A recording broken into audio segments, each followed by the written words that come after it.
When I put it in my pocket, it gets lint on it.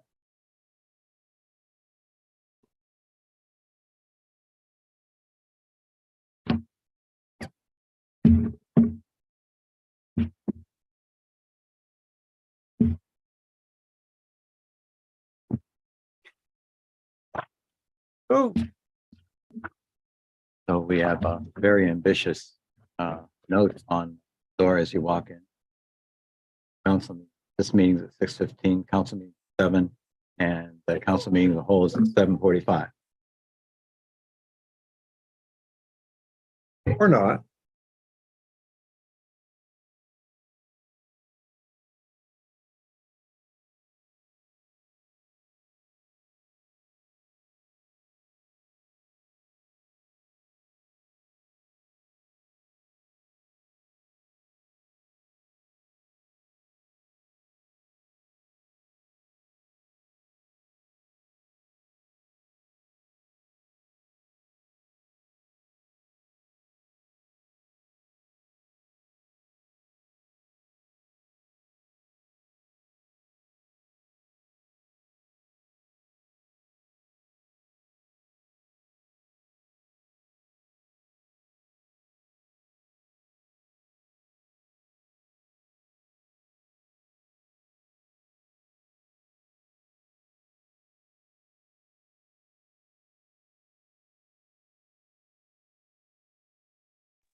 Look. That's Got all the. Ready? Oh.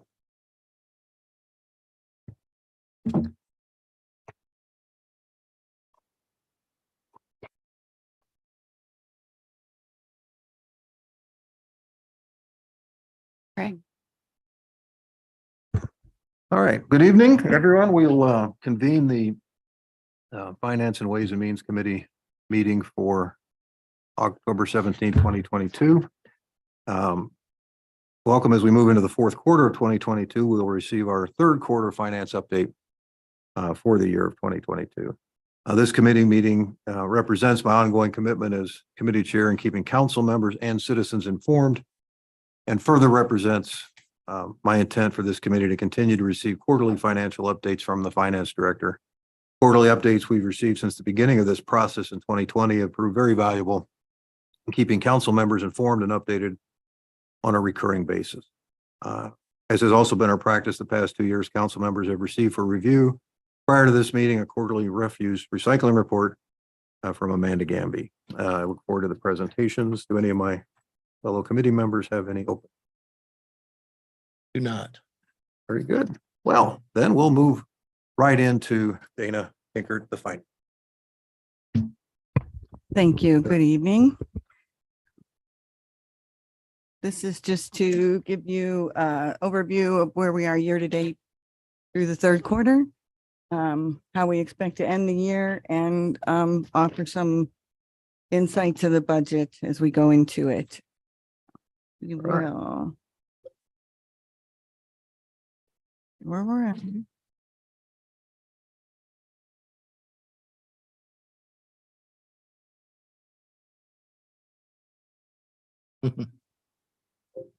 Well, I tested it. I'm well aware of that sound. I know. Don't you like it? Let's see. Maybe we need to close that little window that's open.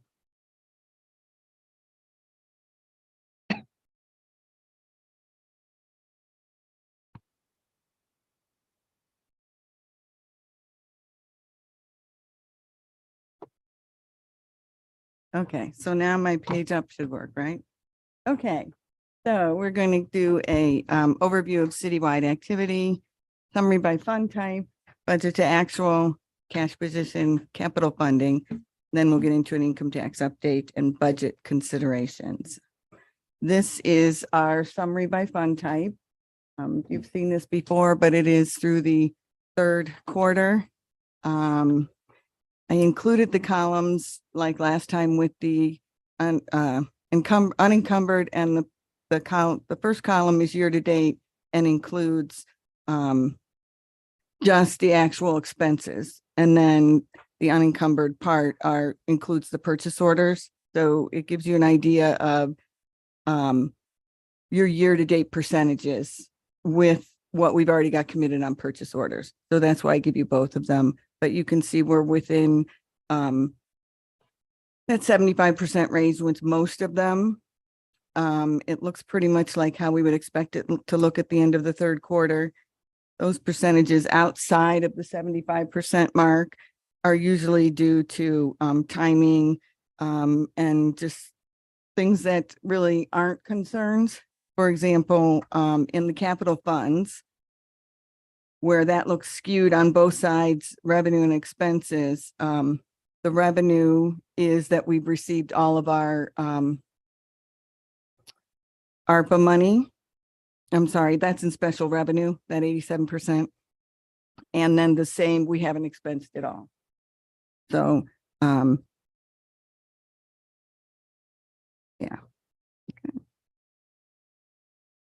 Okay.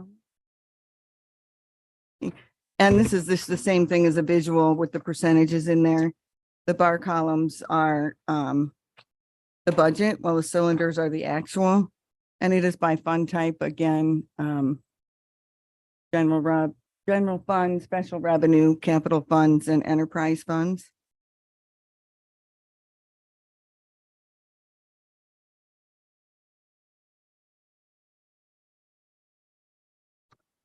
And this is our cash positions. You can see where our dollars are distributed or parked by fund type. And as I think I've said before, the bulk of it's in our enterprise funds, which corresponds with your enterprise funds have a higher budget, they have more spending, they have more revenue. And so they would definitely have more fund balance.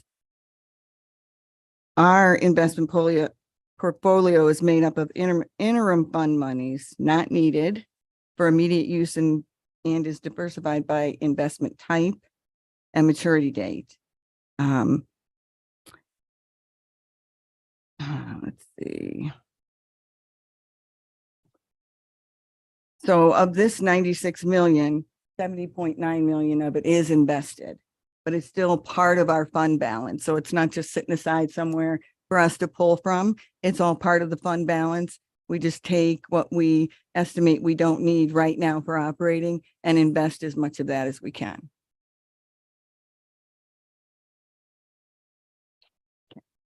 And this is a capital fund summary. And I'll note it later because it's one of the concerns that I have going into the budget as far as our expenses and where we'll find funding. On the previous slide, you could see that the capital funds had a $20 million balance. And so you're like, whoa, we can just spend. But the reality of that is most of that is reserved for things we've already committed to. For example, the top row there where it says capital reserve funds, 4 million of that is bond proceeds that we'll eventually spend on the city building. And the other items here, the largest being water and sewer capital improvements, that those dollars should be spent on that. That's part of our tax distribution. But I really wanted to point out capital improvements and street repair with those balances of less than just over $500,000. And when you know what we need for even matching funds for a major road project. Now we obviously have revenue coming into that every year, but that's where, as I look at our long-term projects and a couple of years out of what's coming, I have concerns about those balances and having the availability to pay for those projects as they come up. So that's why I gave you this particular breakdown. Next quarter, I will do the same for some of the other fund types, just so to keep you informed of, where the money's come from and really what it looks like when you see it as a total.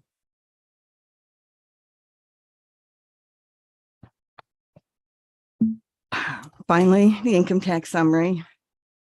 Our year-to-date collections, I've already surpassed 2021 year-to-date. we're meeting our estimates. I expect that we'll surpass our estimate.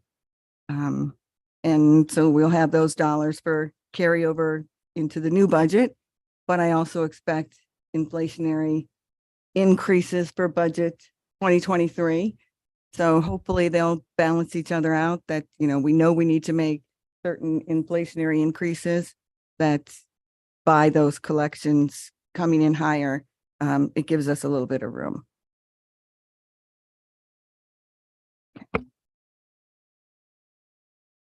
And this is the same thing, just in a bar graph, showing you the light green is the 2022 actual, the blue is the 2021 actual, and the red line is our estimate.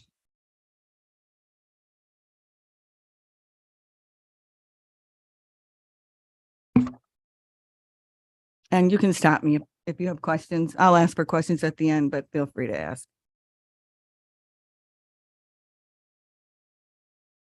And we've talked all year how we budgeted high for refunds. Today was the last due date for extensions, so we won't know till all of those come in if we'll have more refunds, but I don't expect that we'll expense that full 800,000 we budgeted for refunds. To date, we're only at 337,000. So, but until we know the impact, those court cases for the local income tax work at home issues are still unresolved. And I read something earlier today about implications of companies moving towards increased work from home and remote workers that could have effects on our revenue. So I expect we'll budget high for refunds next year. Maybe not at the 800,000 level, but it definitely will be higher than our history average. So.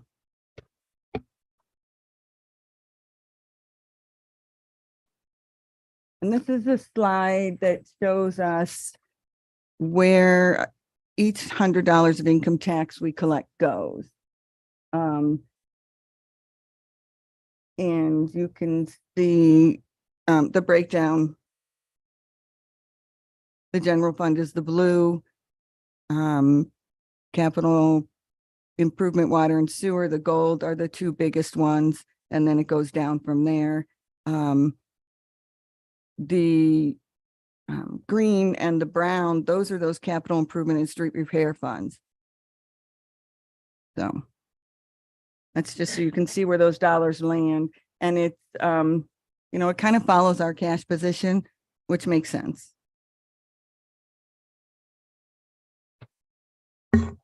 So for 2022, from a budget standpoint, I think we'll end it intact, very close to our current year-to-date budget. Our cash balances will still be comfortable, and that's because of our higher than expected income tax collections. And early on, we talked about departments controlling discretionary spending, to try to catch up and be in line, knowing that they'd have that those inflationary components. And we did see those in fuel and some other places. So 2023 budget, again, we've got the inflationary things. I have heard certain people say that inflation is letting up a little bit. Some of those supply chains are opening up, but I don't expect it to go down to 2020 or 2021 levels. So we'll see that in the budget. And the same for the inflationary impact on our current capital projects and things that we're looking to the future for. And this is where I have that capital fund cash balance note. They're decreasing. We have annual revenue amounts, but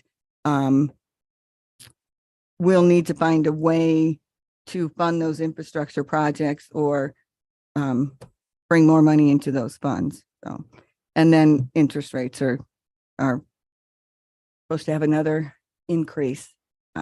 If we should find ourselves that we want to borrow for something, it's something that we need to make sure we're aware of. So, that's all I have. Any questions for me? Questions? Yeah, Dana, you mentioned one potential red flag with respect to street repair. Is there anything else that you would feel we should need? No, any other red flags? Going into 2023, or I'm really just been watching those capital funds. Because we did some, some of the street projects got moved, not because of budget, but because the state was doing different timelines. And that's when I started looking at it and realizing that, we've got some debt that we're going to relieve out of those funds.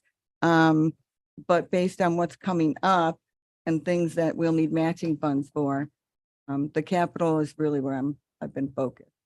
From an operating standpoint, we'll just have to look at, well, I haven't looked at what the departments have turned in yet. But I know we'll have operating inflationary stuff, but I'm not as concerned about that. This is a question that I don't think you're probably comfortable answering. But in looking at this slide, Mhm. you had mentioned that street repair and capital improvements were a little over $500,000, and that we had quite a bit in water sewer capital improvement. A question that may need to be asked in the next year or so is it time to take another look at what's been in place and served us very well for a long time in terms of the percentages that are allocated from our income tax to whichever accounts?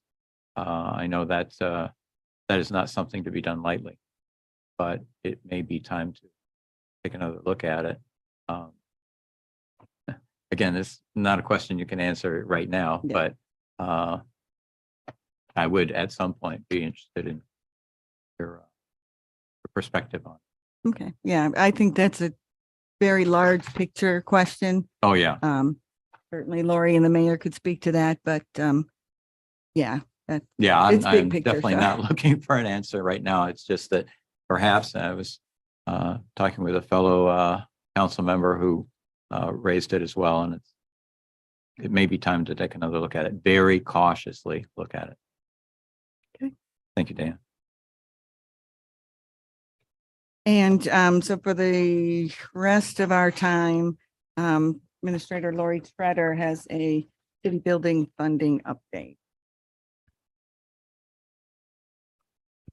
Good evening, council. Nice to see all of you tonight. All right. If you may recall, back in August of this year, we had the collaborative in who's our architectural design firm for the city building project. At that time, we did a review of the building and we talked a bit about finances and the financial status of the project. And we said that we would get back with council once we had more information on the final project costs, as well as our plan for financing the project. And so that's why I'm here this evening, is to walk you through that. Oh, are you advancing my slides, Joe? I'm good either way. All right. Thank you. All right. So really quickly, we went over this in August, so I won't go in depth, but I do want to start with a quick historical perspective. As we talked about at the August meeting, this has been a multi-decade community effort about replacing the city building to find the right fit for our community. And with the senior center next door moving in out of a city-owned building into their new wonderful space over on Grove Street, that opened an opportunity for the city to look at the entire area of this site, which we did so. And then in 2019, the city sought proposals to evaluate the viability of the current city building and the senior center to determine those options.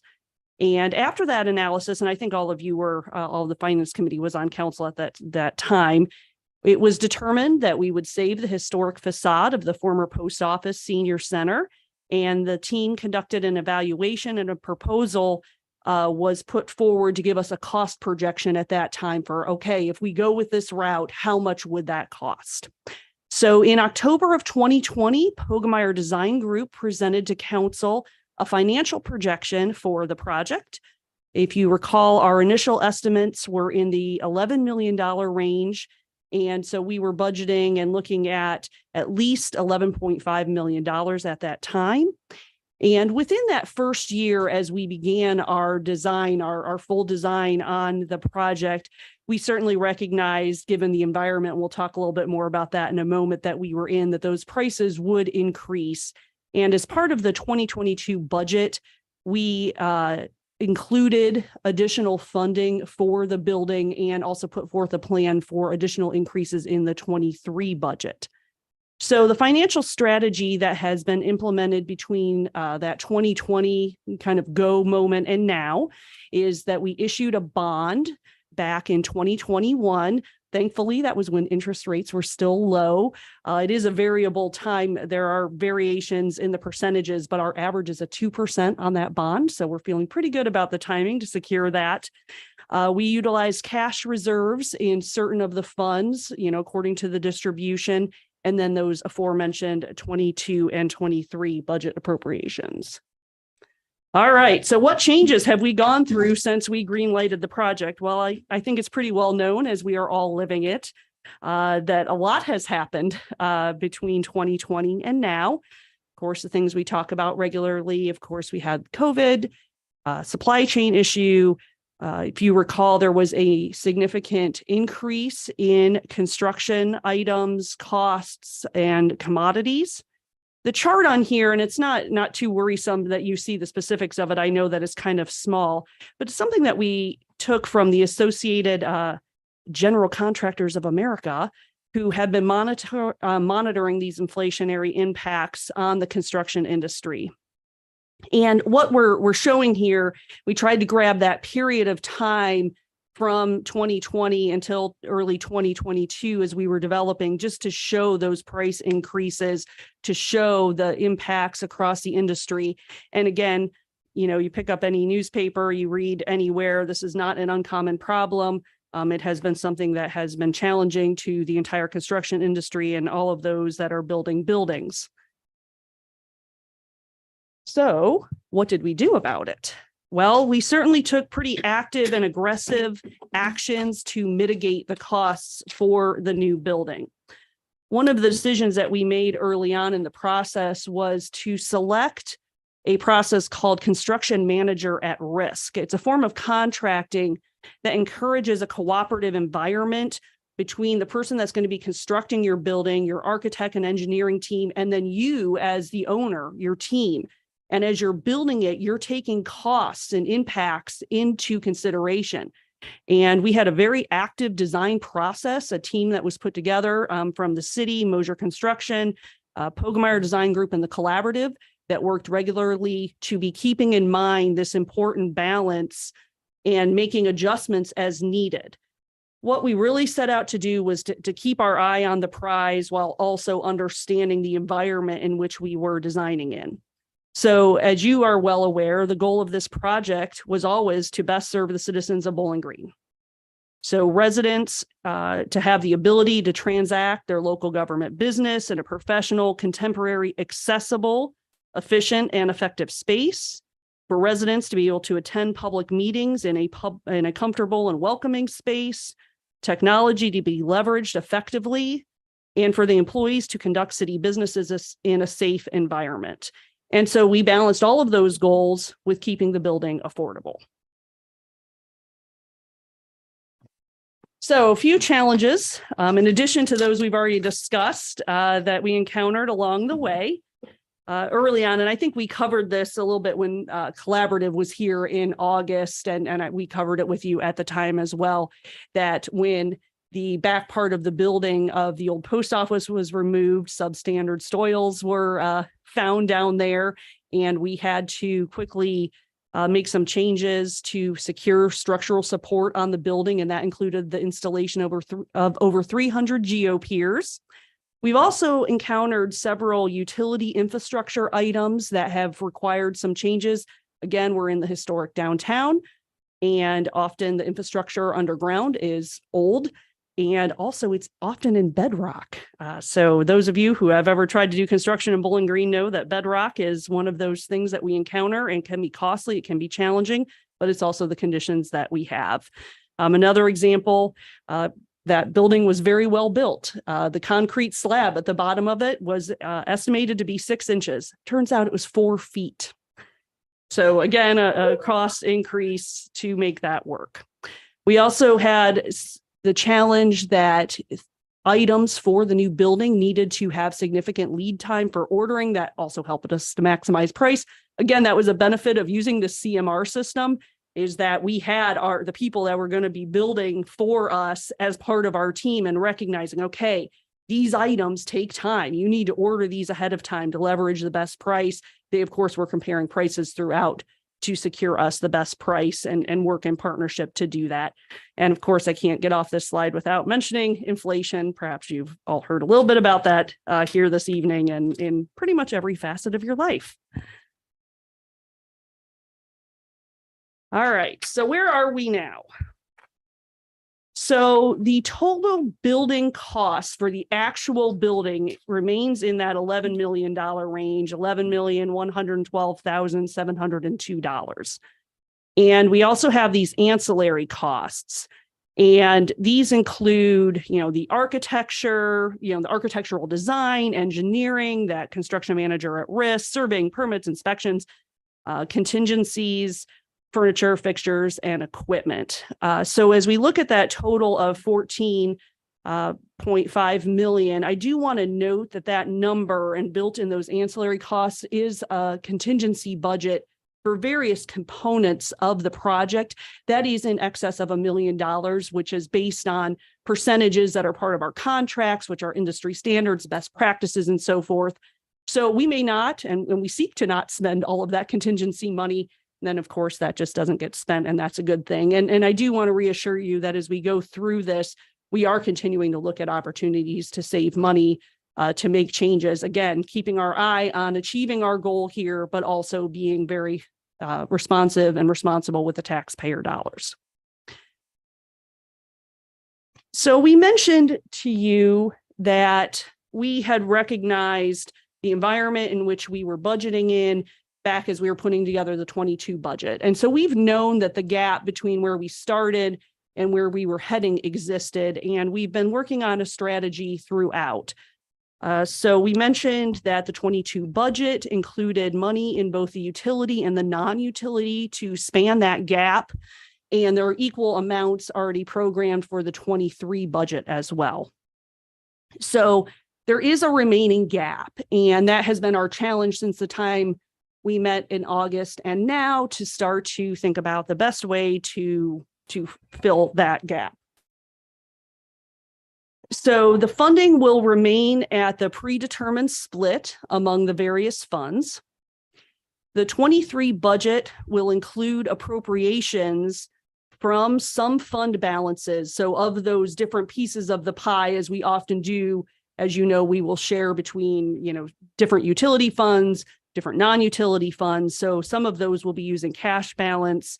And just a quick side note, I always like to point out that those cash balances are another demonstration about the wisdom of our finance and debt policy, which does require that certain fund balances be maintained there. That gives us the ability to be flexible in a situation such as this. So that brings us to the 4018. Excuse me. All right, the 4018 Capital Improvement Fund, as we just saw in Dana's presentation, cannot absorb the additional amount. So therefore, in the 2023 budget, we are going to recommend an advance of $1 million be made from the 4017 Water and Sewer Capital Improvement Fund into that 4018 Capital Improvement Fund. So essentially what we're proposing here is that we're going to borrow from ourselves. The advantage is that the city will not be subject to those climbing interest rates that we discussed. No interest will be paid on the money, and ancillary costs that are associated with bond issuance, which are really substantial. It is expensive to issue a bond. There are several steps in that process that the city has to go through, and they're expensive because they involve a lot of legal documents and bond agencies and so forth. So we will also not have to incur those. So a little bit about advancing. We've done it before here in Bowling Green, but it's not a practice we use regularly. So just a quick review about how that works. That action requires legislative approval, and that will be prescribed in the 23 budget. What we will be recommending is a payback schedule of 10 years, but we will also include a clause in there that would allow for an early payback. And the reason that's important is that certainly we can't say that as much as we do our best to project our capital needs over 3, 5, 10 years, we also understand that there are a lot of factors that impact our budgets. So let's say, for example, that the city found itself in a position where we were taking bonds for another project. We may determine that the best course of action would be to take whatever this remaining amount is, add it to that already going bond issuance, pay back the advance of money, and then, just clear this off of the books. So we want to leave that flexibility for ourselves there. So based on history, looking at the Water Sewer Capital Improvement Fund, we do not feel that this advance will impact the scope of the very important Water and Sewer Capital Improvement Fund projects. That will not impact our ability to continue investing in our infrastructure, into our water and sewer, which has been so important and critical to the city's operation for many years. But of course, we'll continue to monitor that as part of our regular financial updates and looking at our annual budgets. So that is our plan from here, and I am glad to answer any questions that you may have. Mark? I don't have anything at the moment. Just a comment that really appreciate the amount of attention, professional handling budget shows. The one less thing you have to do. Thank you. I got to say, I'm very intrigued by that option. Yeah. So again, looking forward to step in the process. Again, this just emphasizes the benefit of get our arms around these now. Fine, but not starting from the ground up. Council, yes. Couple. So thank you. You're welcome. Thank you. I think, Joe, we may have a couple of questions though on the refuge and recycling report. I know, Mark, hey, just real simply, just an observation, and maybe it's self-explanatory, but looking at the report on curbside recycling, the comparative data. So compared to 2021, we've got less tonnage this year, but at the same time, the cost going up. I mean, For recycling? yeah, Yeah, the last few months we've seen a pretty decent increase in cost. It's a reduction in that. nationwide marketing It's market. partially that. The ACR, that average commodity revenue, the cost sharing between us and Republic has decreased dramatically over the last few months. It's got a downward slope like crazy, doesn't it? Yeah, right. And I guess that's just It's a reflection of the commodities market for the recyclables. Nobody wants our junk. Put in other words, yes. we see. I mean, is that any negative impacts there for us? No, we budgeted for an amount that was close to some of the higher costs associated with recycling. And we're going to take a similar approach in 23 to ensure that we don't find ourselves behind the 8 ball, so to speak. So Not like we shop around. no, we're stuck. Yep. Okay. Anybody else have any? And there's no way to know what this is, if this is going to change in the Correct. future. It's going to get worse, better. No, there's no way to, look into a crystal ball and for sure know what's going to happen. Our assessment is that the commodities market is going to continue to decrease and the costs will continue to increase, which is why we're positioning ourselves for the 23 budget to closely mirror what we have been budgeting the last few years. Okay, thank you. All right, well, with that, I will conclude this committee meeting. Thanks, everyone. Be in our council meeting shortly. 12 minutes. And then actually everywhere, everybody wants to recycle. The people who actually do the recycling don't have them, and there's no market for it. That's just, it's just interesting to me. I don't. This is a very popular zone. Great to see you, isn't it?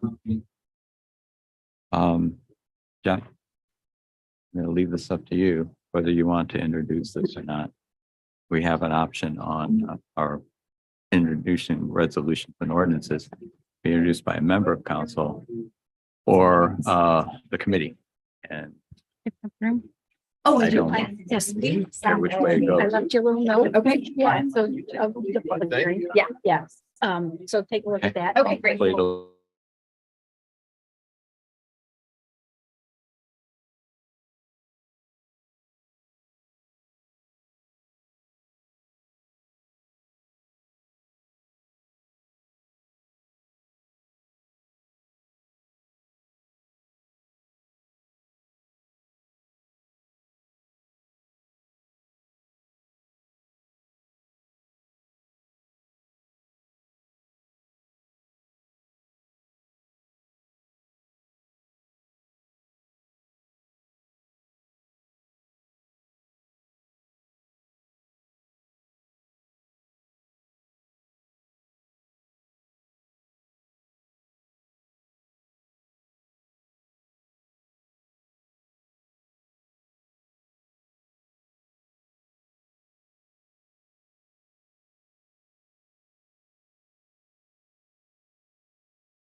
If you could please rise and join me in the Pledge of Allegiance.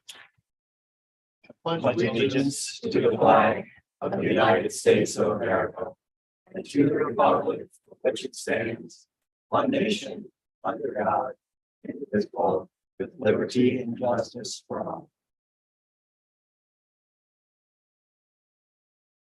Okay.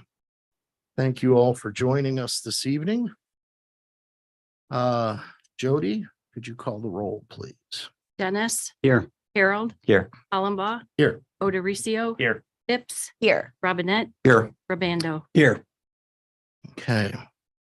The minutes for our October 3rd meeting were distributed to you for your perusal prior to this meeting.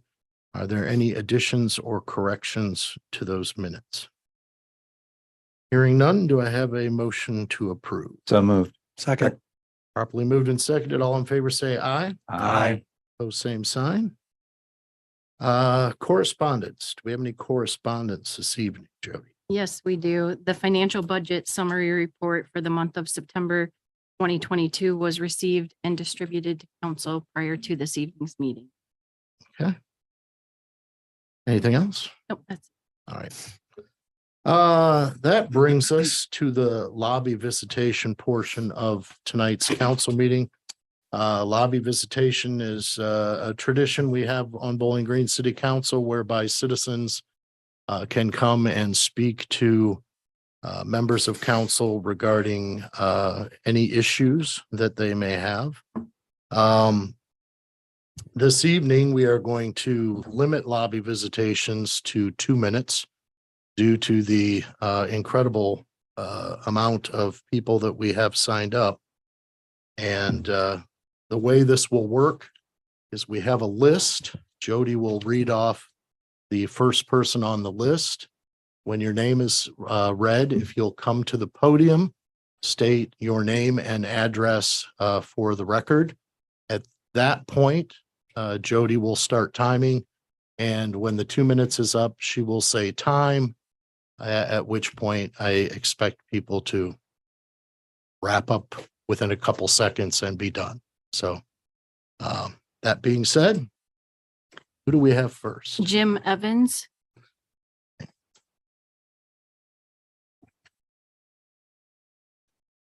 Thank you.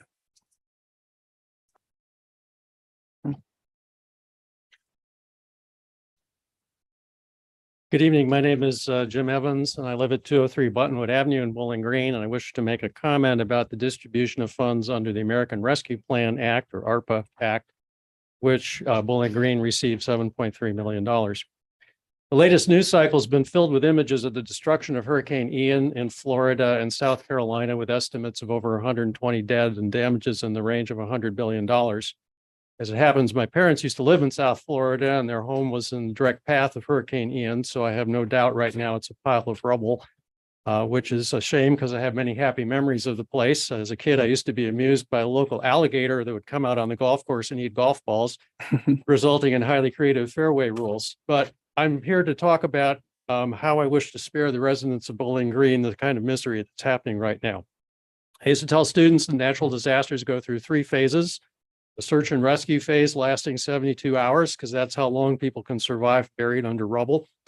A public health emergency phase lasting months because of a lack of clean water, uncontaminated food, sanitation facilities, medicine and medical care, gasoline for generators, and even cash to buy things. And by the way, often more people die in the second phase than in the first. And a third phase, which is an economic recovery phase lasting decades because of the difficulty of restoring jobs, the local economy, and local government tax base, due to the lack of housing, grocery stores, banks, gas stations, building supplies, and everything else. New Orleans still hasn't recovered from Hurricane Katrina in 2005, which was 17 years ago, and I doubt Southern Florida will recover in my lifetime. In addition, we're still waiting for the shoe to drop when the home insurance industry in Florida goes bankrupt, as many now predict. Some people appear to believe the city of Bowling Green is somehow immune from similar misery. However, historical data shows the city of Bowling Green is vulnerable to tornadoes, floods, droughts, winter storms, including ice storms, and heat waves. These are not theoretical threats. They have actually happened, and climate change is making them worse. we've been extraordinarily lucky, missing a number of EF3 and EF4 tornadoes, which is wind speed up to 200 miles an hour. That's time. That's time. Yep. Okay, well, if you give me a couple more seconds, I gave you a proposal about water supplies, which are vulnerable to drought. And all the uncertainty related to climate change, that is one issue that we could have resolved by spending some of these ARPA funds Okay, to develop a that's municipal groundwater field. Well, okay, but I that's, spent a lot of that's time. time. That's I time. have a right T, to ask you You, why that proposal was rejected and what you plan to do about, you're not going to get an answer from us tonight. well, that's really great. Thanks very much. Yep. Thank you very much. Who's next? Peter Range.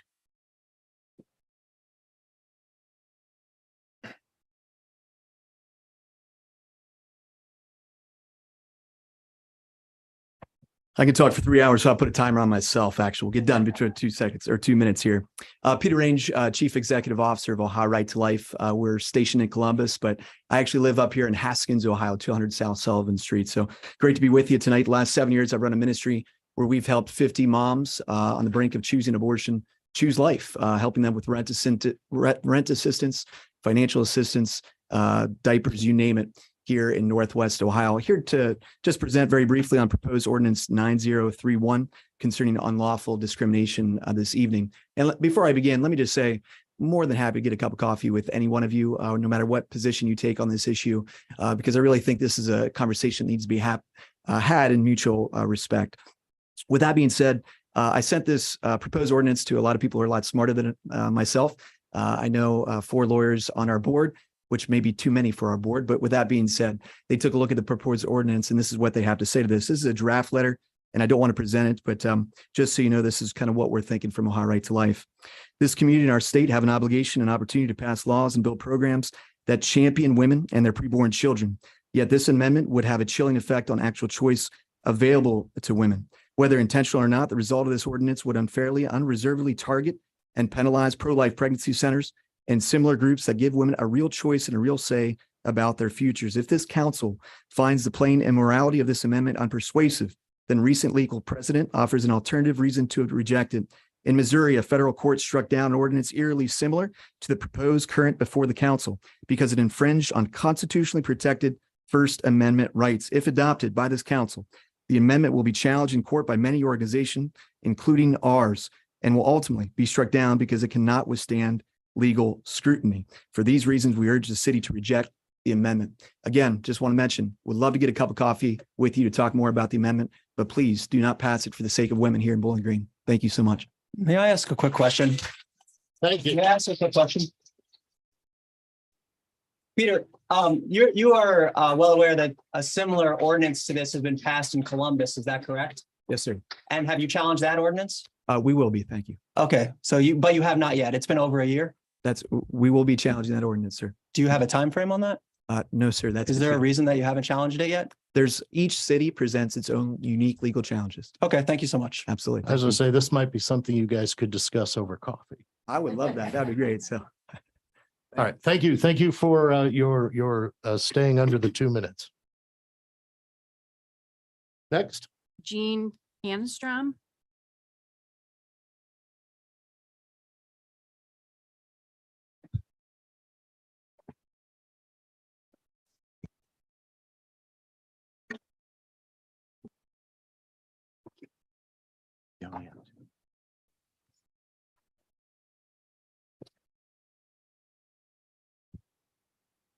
Thank you very much. Council members, enjoy the opportunity to being able to speak. My name is Eugene Canestraro. I have my business office in Toledo. You have that address apparently on your sheet before you. I also do a lot of right to life litigation across the state. I co-counsel often with the Thomas More Society, a public interest law firm out of Chicago. And as Peter identified just recently, we think that the proposed amendment on its face is unconstitutional, as it would force organizations like those that Peter and I commonly represent, the Pregnancy Care Center, to employ people and provide services that violate our very mission. This is a First Amendment violation of the freedom of association. It also impermissibly, we believe, regulates speech and conduct based upon a viewpoint without a compelling public interest. I was told that this matter came up and was discussed once before. This is actually a second reading. And during the first reading, when asked what was the compelling state or in city interest for this resolution, there wasn't one. The pregnancy issues that are in the amendment are already in your ordinance.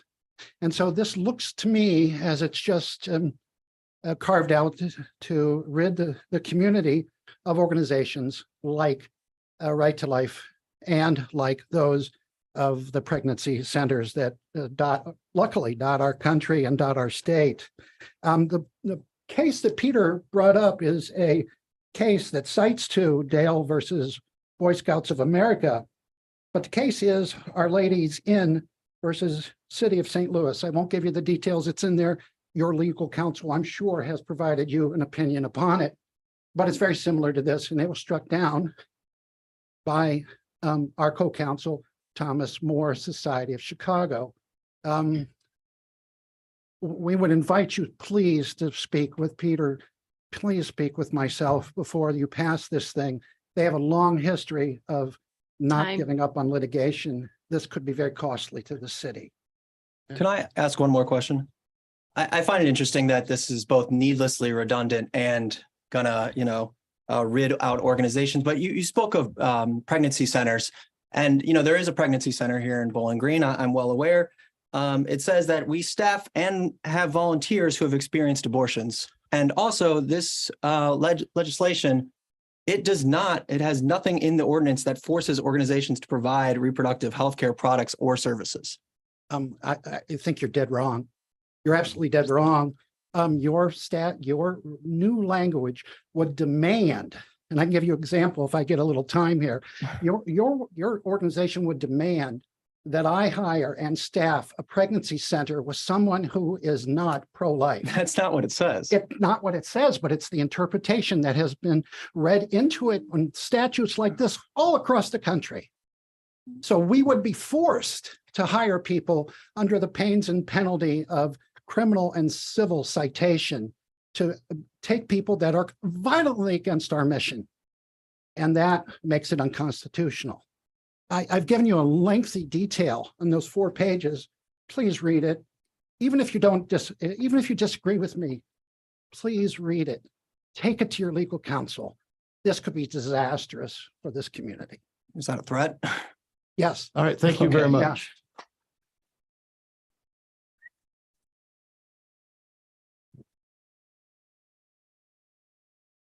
Who's next? Tiffany Crane.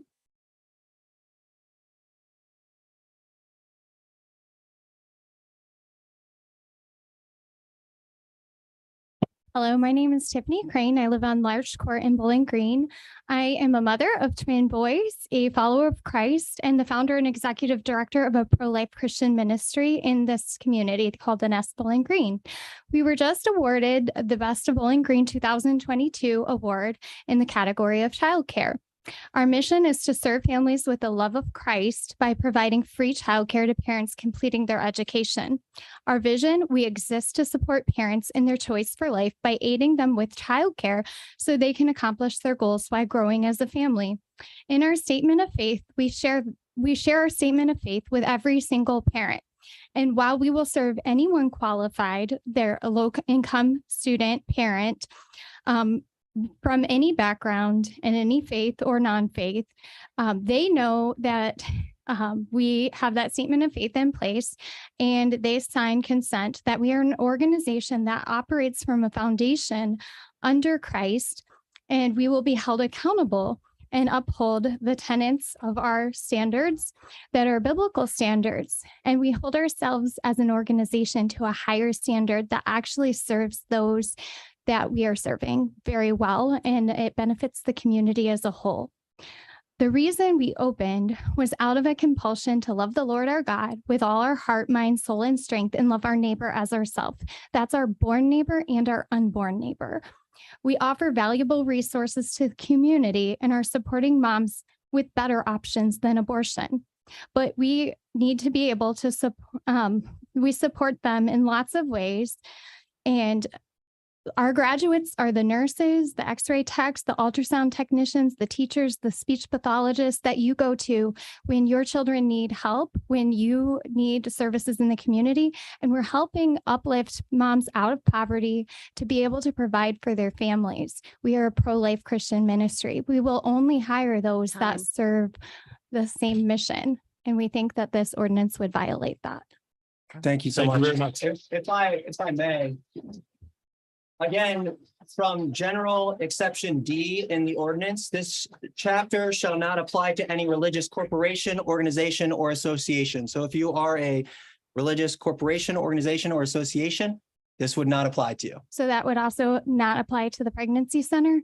No, well, if the pregnancy center is a religious organization, then it would not apply to the Okay, pregnancy we center. just questioned that because you put an exemption specifically for St. Al's Academy and you put one in for Bowling Green Christian Academy, which would be religious organizations as well. Sure. So And we didn't I know. think we would be happy to put one in for the center. I mean, I on think the any center's Christian website. ministry, it's if you're a follower of Christ, you're pro-life or you're in error. Mhm. So this should be for any business, any Christian ministry, any club.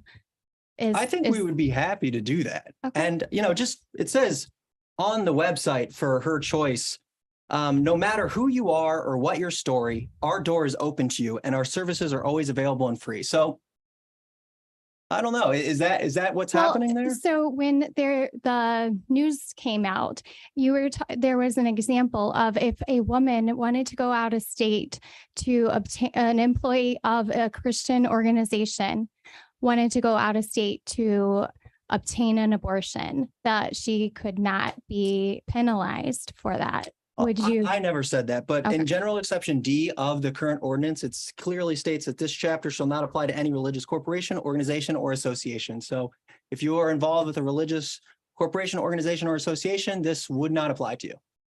Ms. Crane, you are correct, though, that we list two specifics in our ordinance, which is exactly why we should not create carve-outs for specific organizations in our laws. And we had that discussion very recently. This is exactly why.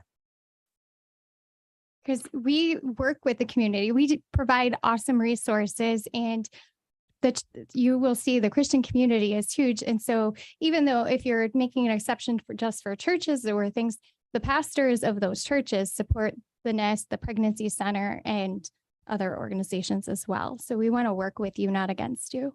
And we think that you all have dignity, value, and worth just the same as every human being, including the child in the womb. Thank you. Thank you very much. Mr. President.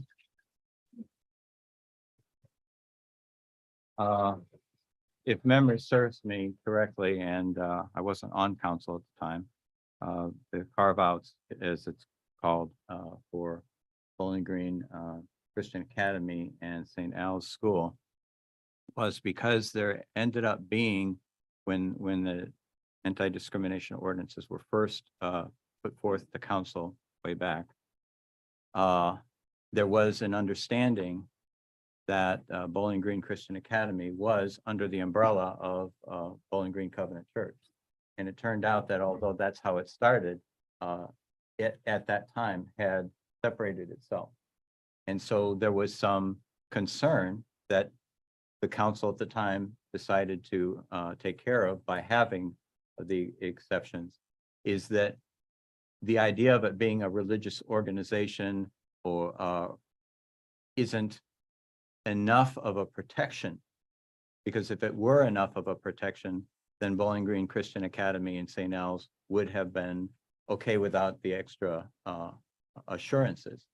So my concern is that even if the wording, as you've stated it, Nick, won't necessarily cover an organization who that has religious principles, isn't a religious organization, but is a business that has religious principles, and that might not be covered under the wording of religious organization. What about corporation?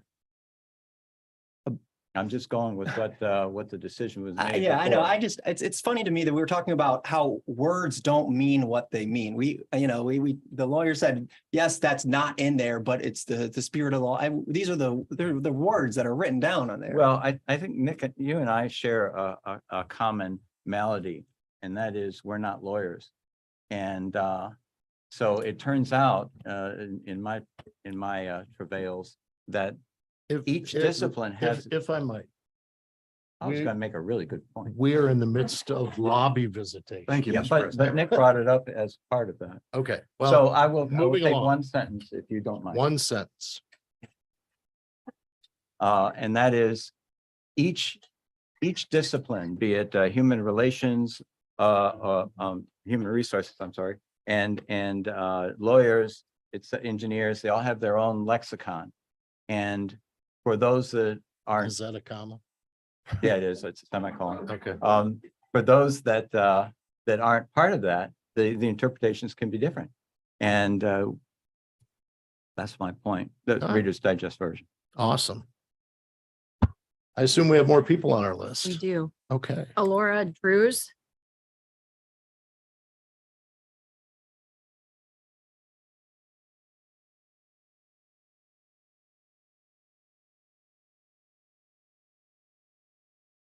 Hi, my name's Alora.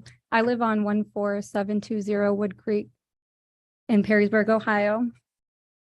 I am here tonight to share the positive impact that her choice and the nest has impacted my life personally. I understand you guys are considering amendment to the city ordinance, section 3901, and it has the potential of negatively impacting them. When I first found out I was pregnant, I didn't know who to turn to because my mom was out of state. I was very ashamed and didn't want to tell my parents or my dad and my brother because I knew they'd be very disappointed in me. So I felt like I had no one to turn to.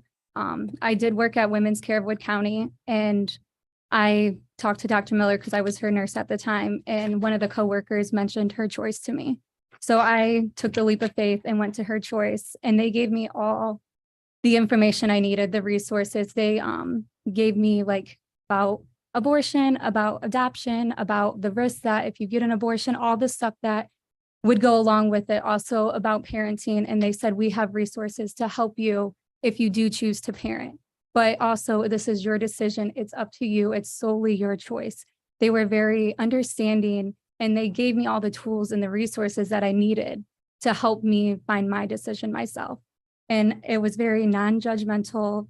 They just supported me and they were there for me. So as time went on, I just thought about it. And then I went back and they did give me stuff about adoption. And then I started looking into adoption, and then they helped me navigate through all the, oh, do you want open adoption? Do you want closed? Like they helped guide me in like questions that I should ask. And I decided that I wanted to parent, hence my little kid down here. And so even after that, I still had the support from them after I had him. It wasn't just like, oh, you got your decision. They were there with goodie bags, clothes, food, anything that I needed. And like they put me to the nest. So they really helped me, and I'm a graduate now and I'm just past my board. So they really helped me. So I think. Thank you very much.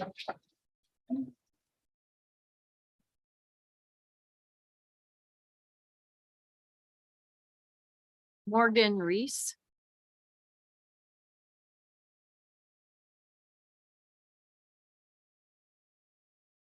Hello, I'm Morgan Reese, and I live at 2055 Napoleon Road. I am the president of Falcons for Life at BGSU. And without even looking at this ordinance from a moral perspective, we can all agree that every organization has a focus.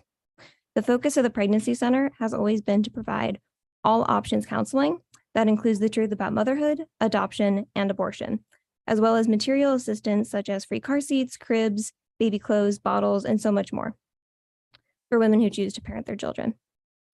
Pregnancy centers are hardly medical facilities. They perform ultrasounds and limited STI testing, and that's it, because medical procedures have never been their focus. Why would we shut them down for not committing abortions or referring for abortions? Abortions aren't even in their line of work. Even among OBGYNs who are actually running medical facilities, only 14% of them actually commit abortions, even though 97% of them will encounter patients who are seeking abortions, according to the medical journal Obstetrics and Gynecology.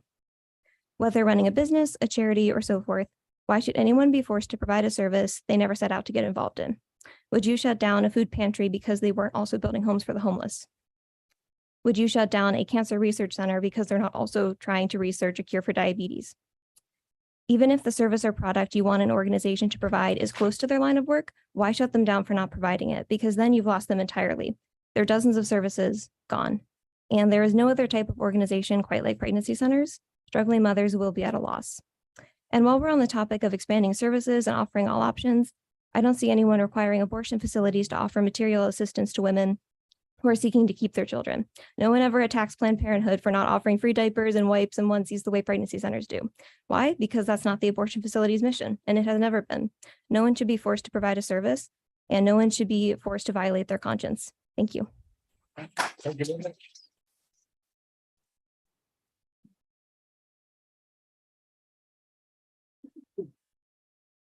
Debbie Kaiser.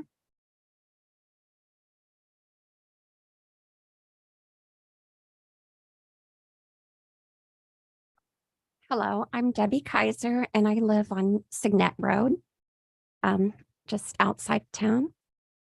I would like to share with you about my experience at the Bowling Green Pregnancy Center. I came to the Pregnancy Center 2 years ago to sign up as a volunteer. After entering this center, I was met by a staff member who proceeded to tell me all about the services they offer, and she gave me a tour of the facility. She also said something that surprised me. She said that she was post-abortive, and that stuck with me because that was my story too. I had planned to volunteer there, but did not plan to tell anyone that I had had an abortion in my past. So it took a few months for me to get the courage to go in for training. During the days of training, it was suggested that if anyone had had an abortion in their past, that they should go through a healing class. Again, I was stuck because I didn't want to disclose my past to anyone. But as time went by, I really wanted the healing that I had heard about. So I began the 8-week healing class. That was one of the best things I have ever done. I was set free from the guilt and shame of my past. Much to my surprise, I was warmly accepted by the staff and other volunteers there. Now I am a volunteer there that gets to facilitate the healing class for post-abortive women. I have the privilege of walking through their journey with these women and seeing them experience forgiveness and new life. They are no longer bound by their past. So when I hear about possible discrimination of post-abortive women or of those seeking an abortion, I can say with 100% certainty that our pregnancy center does not do that. Women are offered nothing but care and compassion from the moment they step through our doors. Thank you. Thank you very much.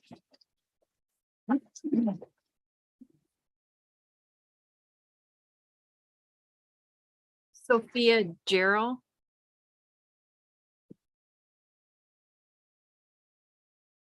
Good evening. I'm Sophia Gerald. I live on Charles Street in Bowling Green.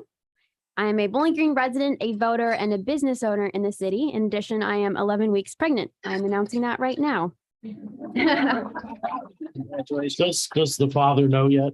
Yes, he does. He's in support. Well, he knows now. I need some more time. So the proposed amendment to the ordinance would include establishing non-discriminatory language, which, if it goes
commitments to provide childcare to student mothers, counseling to post-abortive women, and support women through unexpected pregnancies? I've been praying that you will consider and weigh the widespread impact of your vote. If the amendment is not withdrawn and comes up for a vote, I ask you to please vote no. Thank you. Thank you very much.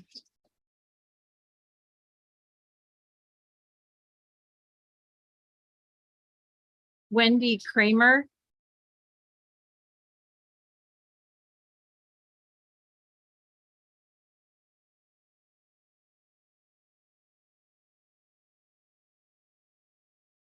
Hello, my name's Wendy Kramer and I live on US 6.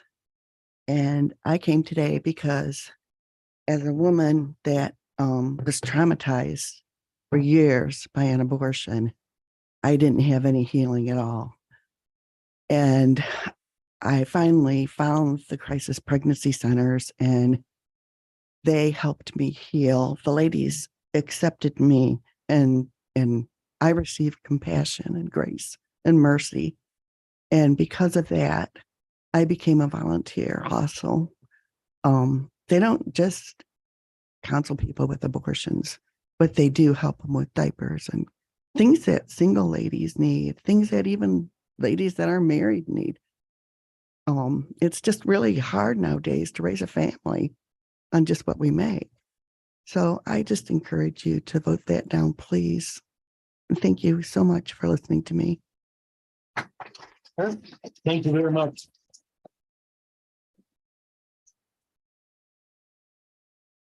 Vicki Mills.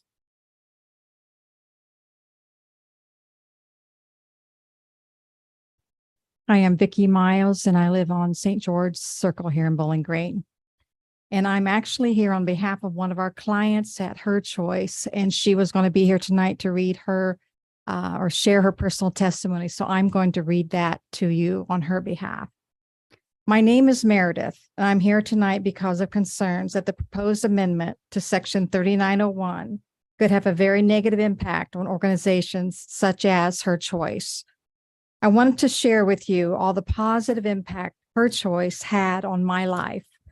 Without Her Choice, I would not have had my first ultrasound, parenting knowledge from offered classes, diapers, wipes, clothes, bottles, safety first materials, access to local food banks, and forever friends. They have been my second family and a safe place for my family to turn. Formula, blankets, a shoulder to cry on while fighting post PPD. Without a place to turn like Her Choice, I most likely would have had nothing for my journey as a new parent. I wish everyone knew about the pregnancy center and was able to use their resources and meet their staff. Having a safe place, free of judgment and open arms is something I wish everyone, new and expecting mothers, had access to. The work that goes into making the positive atmosphere that Her Choice offers often goes unrecognized. They make a difference and are more than needed in Bowling Green. I want the city to know they matter to me and every woman that walks through their doors. If you've never been to or needed Her Choice, I don't expect you to understand their importance. I'm asking you to take my testimony as a plea for their survival. The world is a better place for the work and commitment they have had to their clients. And she says, thank you. And I do too for your service to Bowling Green. Make sure you tell her thank you.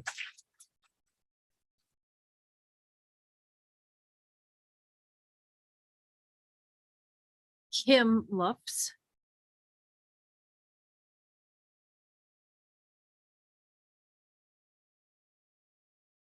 Hi, I'm Kim Lufts and I live on 452 South Grove Street.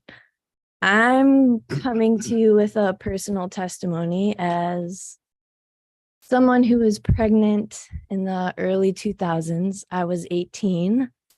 And unfortunately, back then it was a big no-no. I was not welcomed. I had to hide a lot. I lied at jobs so people wouldn't fire me. I stayed indoors a lot So this proposed ordinance that's coming out for an abortion-minded woman kind of confuses me, because for someone who was pregnant and had to hide it, didn't have an option. I wasn't protected back then, but yet somehow I found a way to survive, and I found a way to have a job. I found a way to make my ends meet. And yet I was still discriminated. I was gossiped about. I was talked about at every angle you could think about. But yet I still made it possible for now my 15-year-old daughter to be here with me. I didn't abort her, even though I was told at every angle to do it.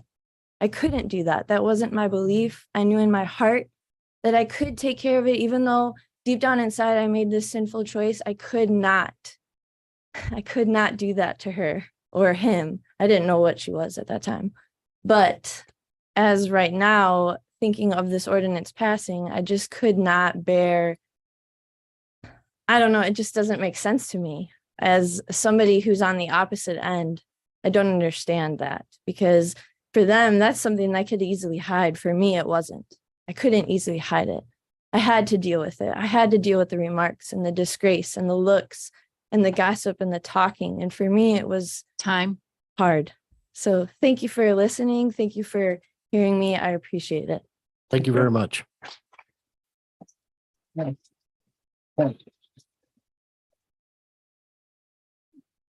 Leah Ricci.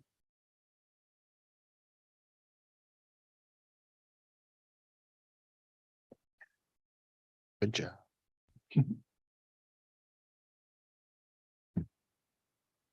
Hi, folks. My name is Leah Ritchie. I live at 349 Derby Avenue here in Bowling Green. I also own a business here in town.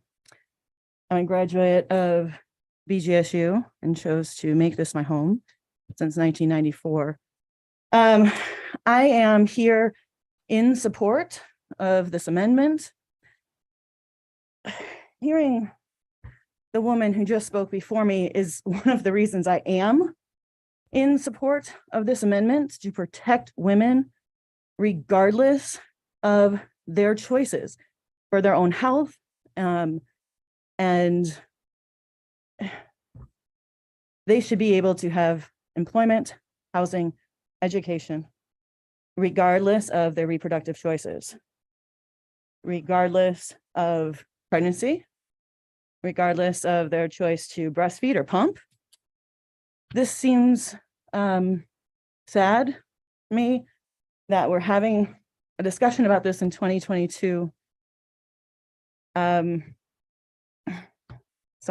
I'm just a little emotional about all this, frankly. Bowling Green City constantly talks about wanting to decrease brain drain, recruit and keep these wonderful, brilliant students that come here for their education. In order to do that, we must protect the women of our community. It makes no sense to do otherwise to me. I hope that you will pass this amendment. Protect the women in this community. Make a statement to the women who are considering staying in this community, buying homes in this community, raising their children in this community, operating businesses in this community, that they are protected. Whether or not you believe this has ever come up before. Time. Thank you. Okay. Thank you very much. Les Barber.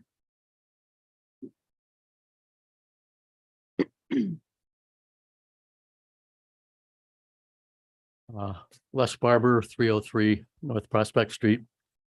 I'm here to talk to you about a very different topic. The topic of your committee of the whole meeting after this one. I want you to know that Sue and I, my wife and I, are very much opposed to one section of this zoning code update, not to the whole thing at all. It's a necessary thing, but the proposed new uses in a pedestrian residential district are, in our view, inappropriate, unnecessary, intrusive, discriminatory. Basically, they don't fit the needs of the area proposed in the ordinance. I'm not sure it's an ordinance yet, but nor really a Bowling Green as a whole.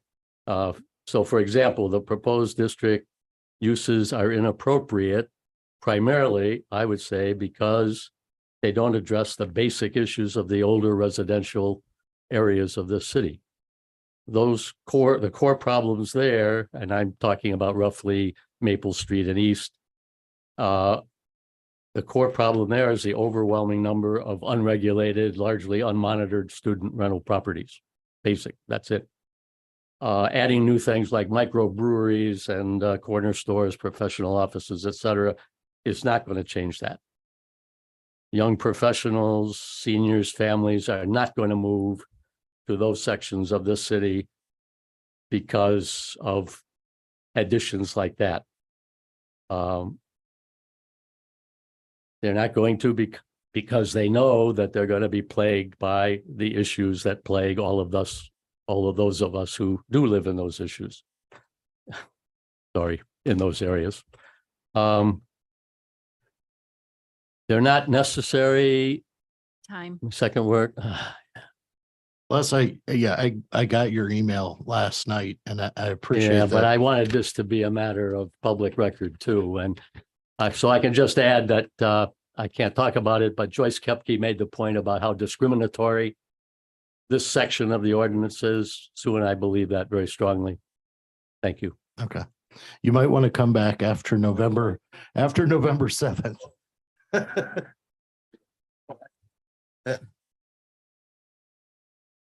Elaine Bruckner.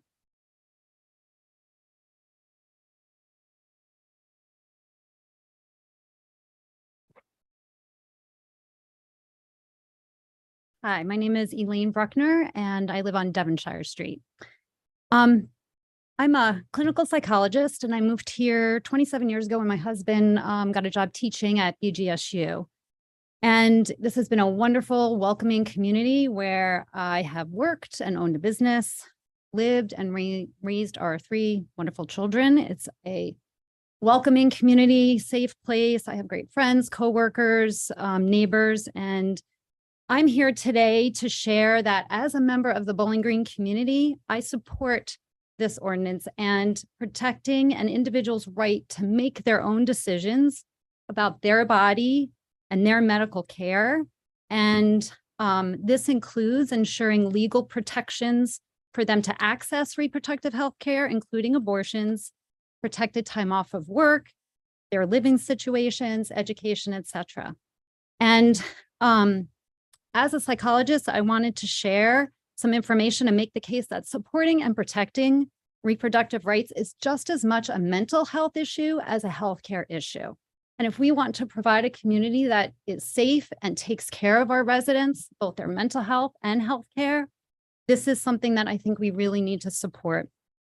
The American Psychological Association has released multiple statements, but a recent one, I just want to kind of quote that they note that there are decades of research. So this isn't just new research. This is decades of research demonstrating that the harm to women's mental health if abortions are outlawed or made difficult to obtain.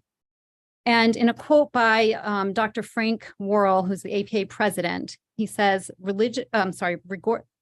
rigorous long-term psychological research demonstrates clearly that people who are denied abortions are more likely to experience higher levels of anxiety, lower life satisfaction, and lower self-esteem compared with those who are able to already. Okay, sorry.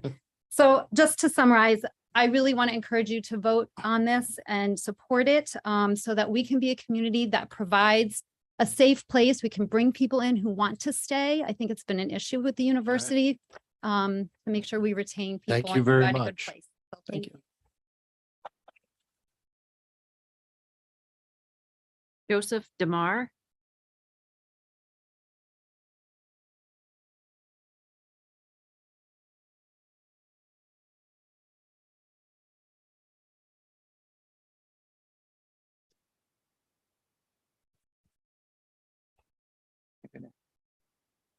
Just a second. Timer going. All right. My name is Joseph DeMar, and I live at 517 South Main Street here in Bowling Green, Ohio. I am the co-chair of the Wood County Green Party. And as one of our 10 key values is feminism, it probably comes as no surprise to anyone that we are in support of this amendment. What may surprise people to know is that my first experience in politics was with Right to Life. And some of the first things I did as politically was go to the January 22nd protests in Washington, D.C. My change, though, came about because I had a job at a community college, and I had lunch every day with a woman who was head of the nursing department there. And she was one of the women who ran back alley abortion clinics back when abortion was illegal. And all my social arguments, all my religious arguments, all my highfalutin ideal arguments, she just kept meeting them over and over again with stories of people who had had to get abortions and were forced to do it illegally and faced repression and because of it. And she would told me stories of mayors, of priests, of, pretty much everyone. And I hate to say some reality here, but in this huge crowd, if abortion were made illegal again, some of you would be seeking out the backroom abortions. You might say never again. But my main point is that the government should be protecting freedoms. The government should be protecting people and making life easier for them, not endorsing discrimination against them. And so this anti-discrimination ordinance, we support very powerfully. So I want to thank the council for bringing this ordinance forward. And I think my time is up there. So thank you very much, folks. Thank you. Bob Cooley.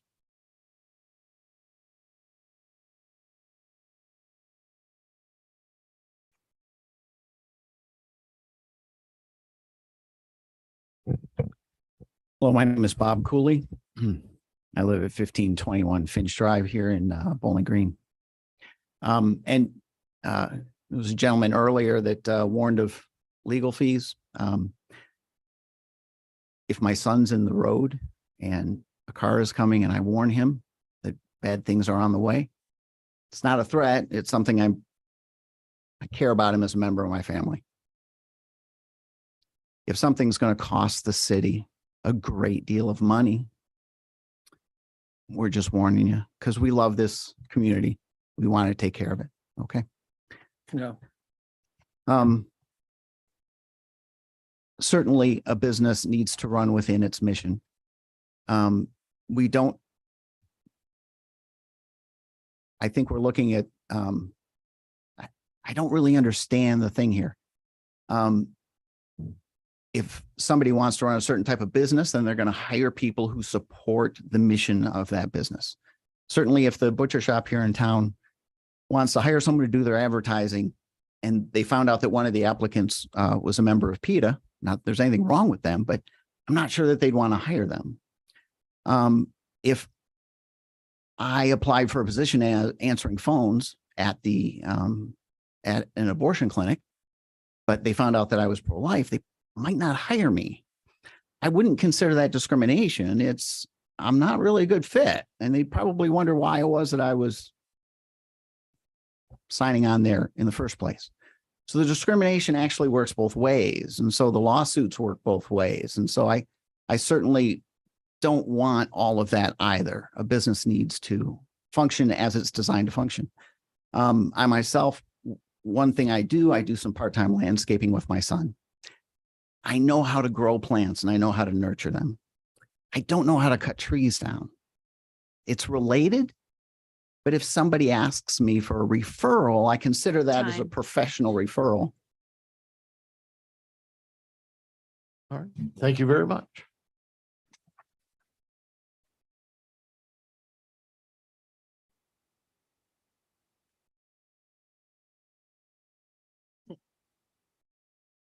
Okey dokey. Well, thank you all for participating in lobby visitations this evening. That brings us to the introduction of new legislation. Mr. President, Mr. Robinette. from the Finance Committee, I have one ordinance and one resolution.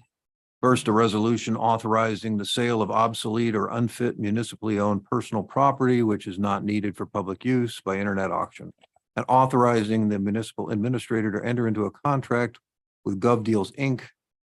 for ongoing internet auctions for calendar year 2023. And an ordinance providing supplemental appropriations for the current expenses and other expenditures of the city of Bowling Green, Ohio during the fiscal year beginning January 1, 2022 and ending December 31, 2022. Okay, I'll go next because I got a tassel of things from the utilities. So I have an ordinance authorizing the utilities director to enter into an agreement with AMP Incorporated for the renewal of the Efficiency Smart Program. I have an ordinance authorizing the utilities director to advertise for bids and enter into a contract or contracts for supplying annual inventory requirements, underground and overhead lines, insurance, and sale of scrap materials in 2023. An ordinance authorizing the utilities director to advertise for bids and enter into a contract or contracts for tree trimming and removal services. And an ordinance authorizing the utilities director to advertise for bids and enter into a contract or contracts for repairs to the Carter Park water tower and the Western Water Tower. Mr. President, Ms. Phipps. I have an ordinance from the Planning, Zoning, and Economic Development Committee. An ordinance authorizing the placement of 328 East Court Street on the local historic register with historic overlay zoning is suggested by the Historic Preservation Commission. Mr. President, Mr. Harold. on behalf of the Sustainability Committee, I have an ordinance creating and adopting section 35.8 of the codified ordinances of the city of Bowling Green, creating the Residential Renewable Resource, RRR, installation account and the Residential Renewable Resource Generation account to provide annual incentive payments for certain renewable energy generation.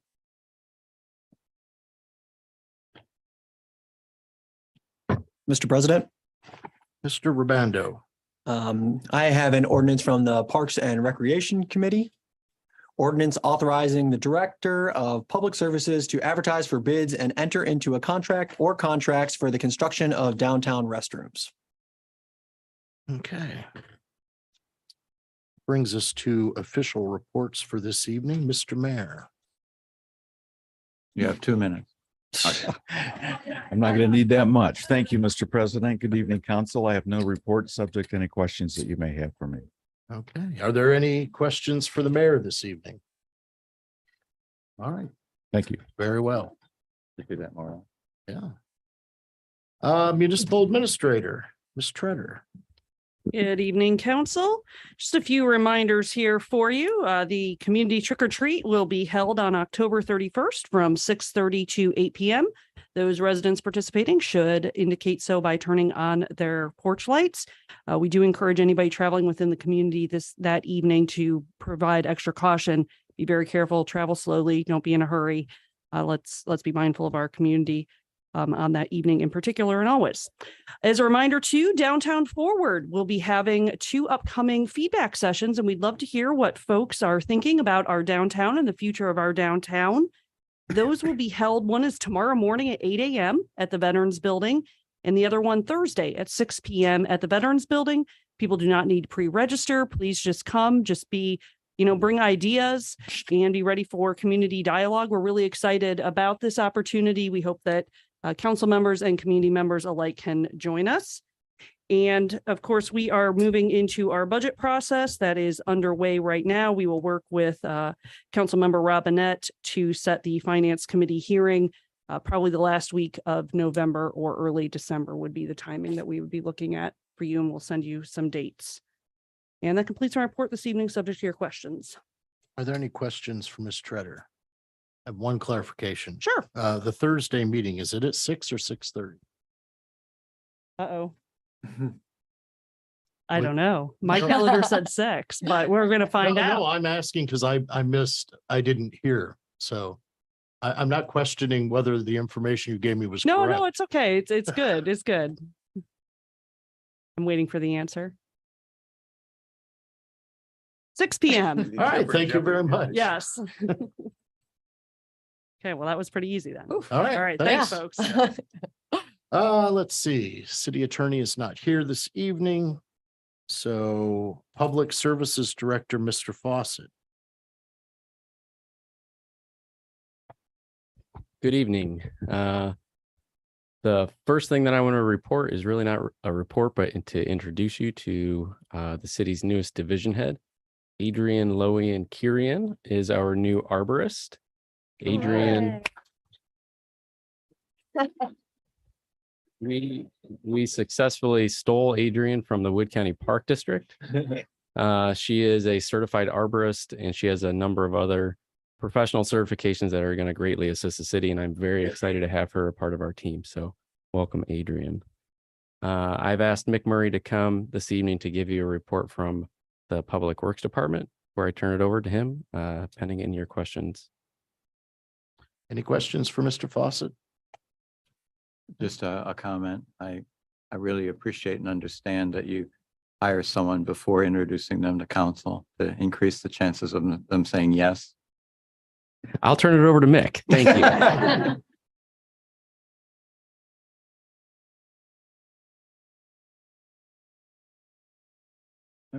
Good evening, council.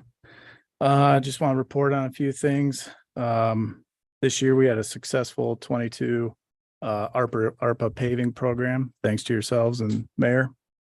We were able to pave approximately 7 miles of road, primarily in wards 1 and 2, but also Mitchell Road between Sand Ridge and West Poe.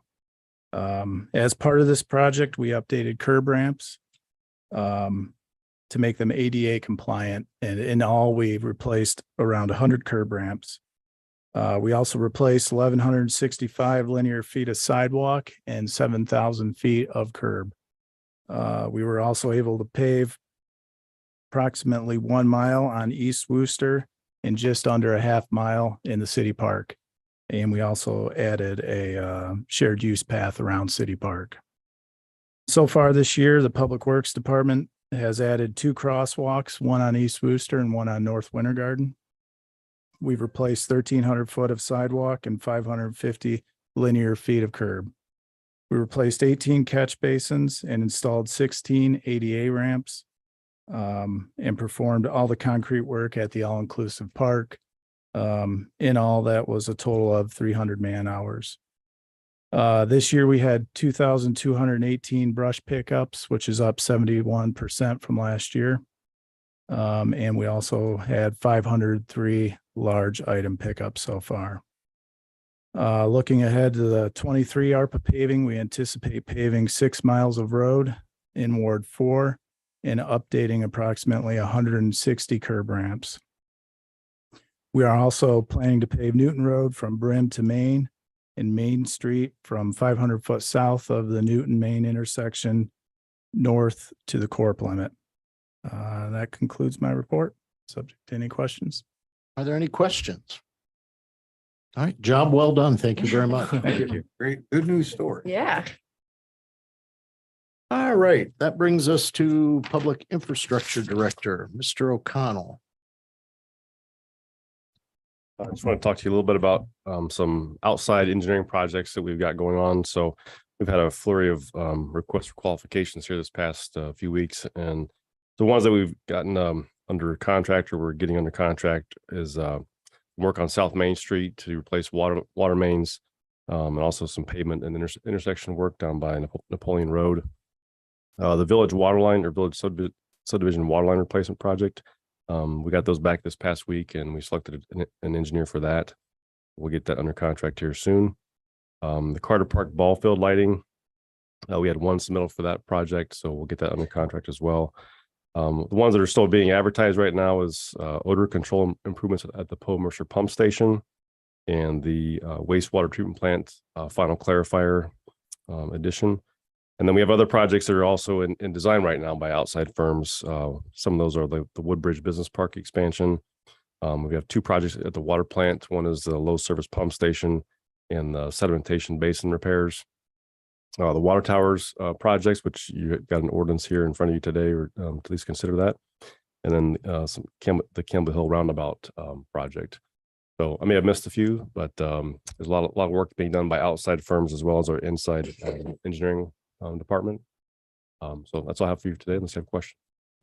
Are there any questions for Mr. O'Connell? Next time you'll have to bring a guest like Joe did. I'll find somebody. Thank you very much. Thank you. Okay. That brings us to council committee reports. Are there any council committee reports this evening? Mr. President, Mr. Robinette. I think most were here, but the Finance Committee did have a meeting to receive the third quarter financial update. There were no issues or concerns, and we're all looking forward to the next step in the process. And that's wrapping up the fourth quarter and planning for 2023. More to follow. Mr. President, the Committee on Community Improvement is going to be meeting November 7th at 6 p.m. to discuss distribution of ARPA money to nonprofits in the city. Okay. Any other council committee reports? All right. Hearing none, that will bring us to the reading of legislation. Jody, could you lead us in the reading of legislation? Legislation for first reading.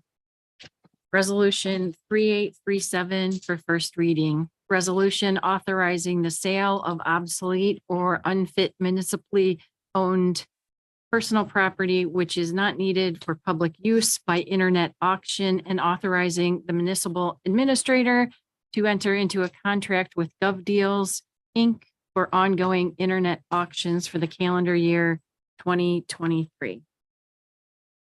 Ordinance number 9032 for first reading. Ordinance providing supplemental appropriations for the current expenses and other expenditures of the city of Bowling Green, Ohio during the fiscal year beginning January 1, 2022 and ending December 31, 2022. Mr. President. Mr. Robinette. I move to suspend the rules and give ordinance 9032 its second and third reading. Second. Properly moved and seconded. Jody? Harold. Yes. Hollenbaugh. Yes. Odericio. Yes. Phipps. Yes. Robinette. Yes. Rabando. Yes. Dennis. Okay, the rules are suspended for ordinance 9032. Ordinance number 9032 for second and third readings. Ordinance providing supplemental appropriations for the current expenses and other expenditures of the city of Bowling Green, Ohio during the fiscal year beginning January 1, 2022 and ending December 31, 2022. Mr. President. Mr. Robinette. I move to adopt ordinance 9032. Second. Properly moved and seconded. Is there any discussion? Jody? Hollenbaugh. Yes. Odericio. Yes. Phipps. Yes. Robinette. Yes. Rabando. Yes. Dennis. Yes. Harold. Yes. Okay, so ordinance 9032 is adopted. Ordinance number 9033 for first reading. Ordinance authorizing the utilities director to enter into an agreement with Amped Inc. for the renewal of the Efficiency Smart Program. Ordinance number 9034 for first reading. Ordinance authorizing the utilities director to advertise for bids and enter into a contract or contracts for supplying annual inventory requirements, underground and overhead lines insurance, and sale of scrap materials in 2023. Ordinance number 9035 for first reading. Ordinance authorizing the utilities director to advertise for bids and enter into a contract or contracts for tree trimming and removal services. I move to suspend the rules and give ordinance 9035 its second and third reading. Second. Properly moved and seconded. Jody? Odericio, Yes. Phipps. Yes. Robinette, Yes. Urbando, Yes. Dennis, Yes. Harold, Yes. Hollenbaugh. Yes. Okay, the rules are suspended for ordinance 9035. Ordinance number 9035 for second and third readings. Ordinance authorizing the utilities director to advertise for bids and enter into a contract or contracts for tree trimming and removal services. I move to adopt ordinance 9035. Second. Properly moved and seconded. Is there any discussion? Okay, Jody? Phipps, Yes. Robinette, Yes. Urbando. Yes. Dennis, Yes. Harold, Yes. Hollenbaugh. Yes. Odericio. Yes. Okay, so ordinance 9035 is adopted. Ordinance number 9036 for first reading.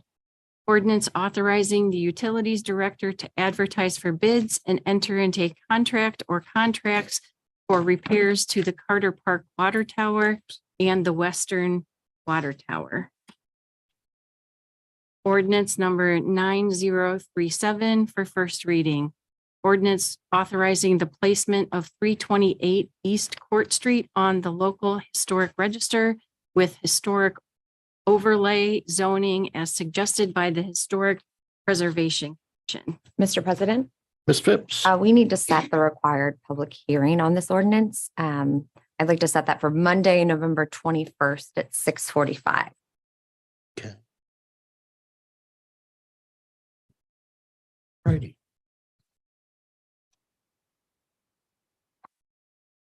Ordinance number 9038 for first. Ordinance authorizing the Director of Public Services to advertise for bids and enter into a contract or contracts for the construction of downtown restrooms. Mr. President, Mr. Urbando? I move to suspend the rules and give ordinance 9038 its second and third reading. Second. Thank you. Properly moved and seconded. Jody? Robinette, Yes. Urbando. Yes. Dennis, Yes. Harold, Yes. Hollenbaugh, Yes. Odericio, Yes. Phipps. Yes. Okay, so the rules are suspended for ordinance 9038. Ordinance number 9038 for second and third readings. Ordinance authorizing the Director of Public Services to advertise for bids and enter into a contract or contracts for the construction of downtown restrooms. Mr. President, Mr. Urbando? I move to adopt ordinance 9038. Second. Properly moved and seconded. Is there any discussion? Mr. President? Yep. I have a question for the mayor. It turns out that I was talking to a friend who is a village mayor a month or two ago, and one of their duties is every morning to get up and unlock the downtown restrooms. And I was wondering if that's something that you had as part of your responsibilities. The answer to that is no. Okay.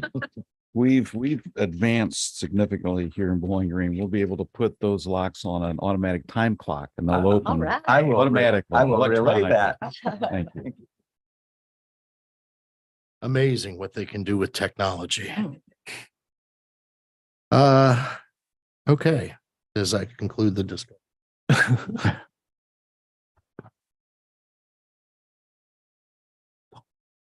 Oh, We got distracted. Bill So did distracted I. us. so many. Those are- Urbando. Bill's a Yes. distraction. Yes. Dennis, Yes. Harold. Yes. Hollenbaugh, Yes. Odericio. Yes. Phipps. Yes. Robinette. Yes. Okay, so ordinance 9038 is adopted. Downtown bathrooms are on the way. Ordinance number 9039 for first reading. Ordinance creating and adopting section 35.38 of the codified ordinances of the city of Bowling Green, creating the residential renewable resource RRR installation account and the residential renewable resource RRR generation account to provide annual incentive payments for certain renewable energy generation. Ordinance number 9031 for second reading. Ordinance amending and adopting section 3901 of the codified ordinances of the city of Bowling Green concerning unlawful discrimination. Resolution 3835 for third reading. Resolution authorizing the municipal administrator to enter into a renewal of the agreement with the Wood County Public Defender. Mr. President, Mr. Robinette. I move to adopt resolution 3835. Second. It's been properly moved and seconded. Is there any discussion? Hearing none. Jody? Dennis, Yes. Harold. Yes. Hollenbaugh, Yes. Odericio. Yes. Phipps, Yes. Robinette, Yes. Rabando. Yes. Okay, so resolution 3835 is adopted. Resolution 3836 for third reading. Resolution adopting and authorizing an amended Community Development Block Grant, CDBG, Housing Policy and Procedures Manual. Mr. President, Mr. Odericio. I move to adopt resolution 3836. Second. Properly moved and seconded. Is there any discussion? Hearing none. Jody? Harold, Yes. Hollenbaugh, Yes. Odericio, Yes. Phipps, Yes. Robinette, Yes. Rabando, Yes. Dennis. Yes. Okay, resolution 3836 is adopted. Is there any other business to come before council this evening? Hearing none, do I have a motion to adjourn? So moved. Second. Okay, properly moved and seconded. All in favor, say aye. Aye. Opposed, same sign. We are adjourned. We will take about a 5-minute break before we have our committee of the whole meeting.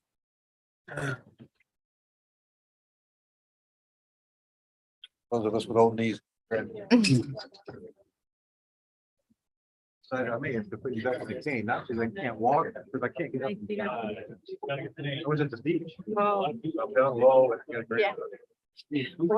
Yeah.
Are we still muted?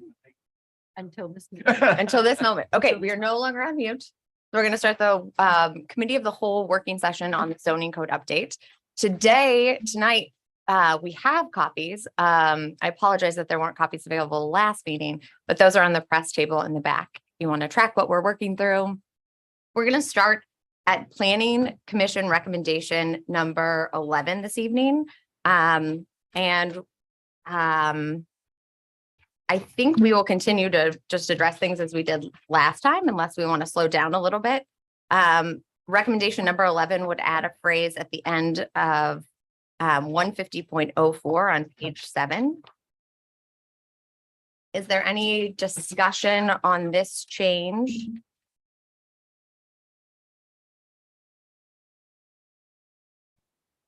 All in favor of Planning Commission recommendation number 11, say aye. Aye. All opposed, same sign. All right. I know we just voted on it, but I'm Yep. curious, it was a 6-3 vote. Yeah, What were the 3 votes against? You have a few planning commission. Bob, well, we do have Planning Commission members here this evening. Okay. To the victor goes the spoil. Also, guys, you're going to have to step up to the microphone. I'm so sorry because Will says he doesn't remember. I'm not sure. Okay. We'll move on. Yeah. Okay. Planning Commission recommendation number 12 would remove a phrase from 150.19B. Any questions or discussion here? That's on page 14.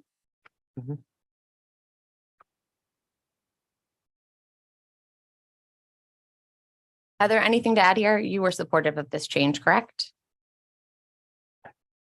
Heather says correct. All in favor of Planning Commission recommendation number 12, say aye.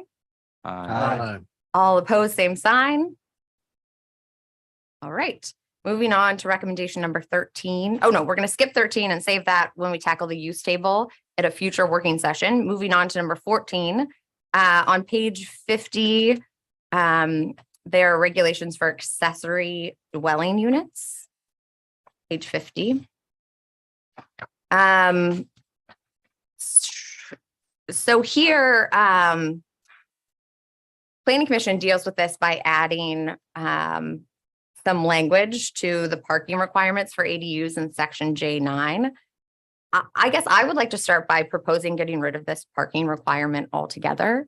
ADUs turn out to be the only place in our new code that we require parking.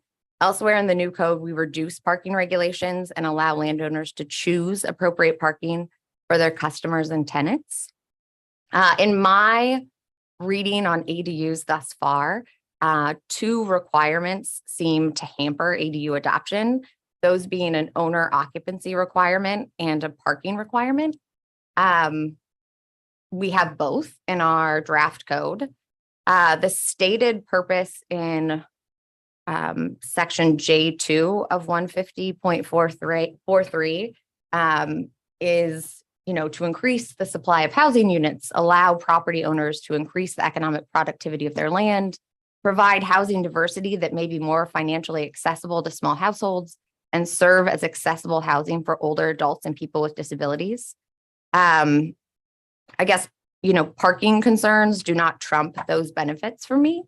And so for those reasons, I would just go ahead and propose removing the parking requirement of 150.43J9 altogether. Rachel? Yeah. What do you think would be the, and I know it's a case by case basis, so it's kind of an unfair question, but what do you think would be the implication of eliminating a parking requirement on increasing on-street parking? Say that a different way. Do you think that if we eliminate this, it will increase the amount or prevalence of on-street parking? I can't know that for sure. I'm not sure that those adopting or interested in ADUs will have cars. I'm not sure that, well, what I can tell you is, for example, Ann Arbor has had an ADU program on the books since 2016. And just recently in the last year, got rid of their owner occupancy requirement, got rid of their parking requirement, and several other regulations. Because in that 5 or 6 year period, they had received 24 ADU applications and built even less of them. So we are not Ann Arbor, but I think that I just kind of been scratching my head about this one.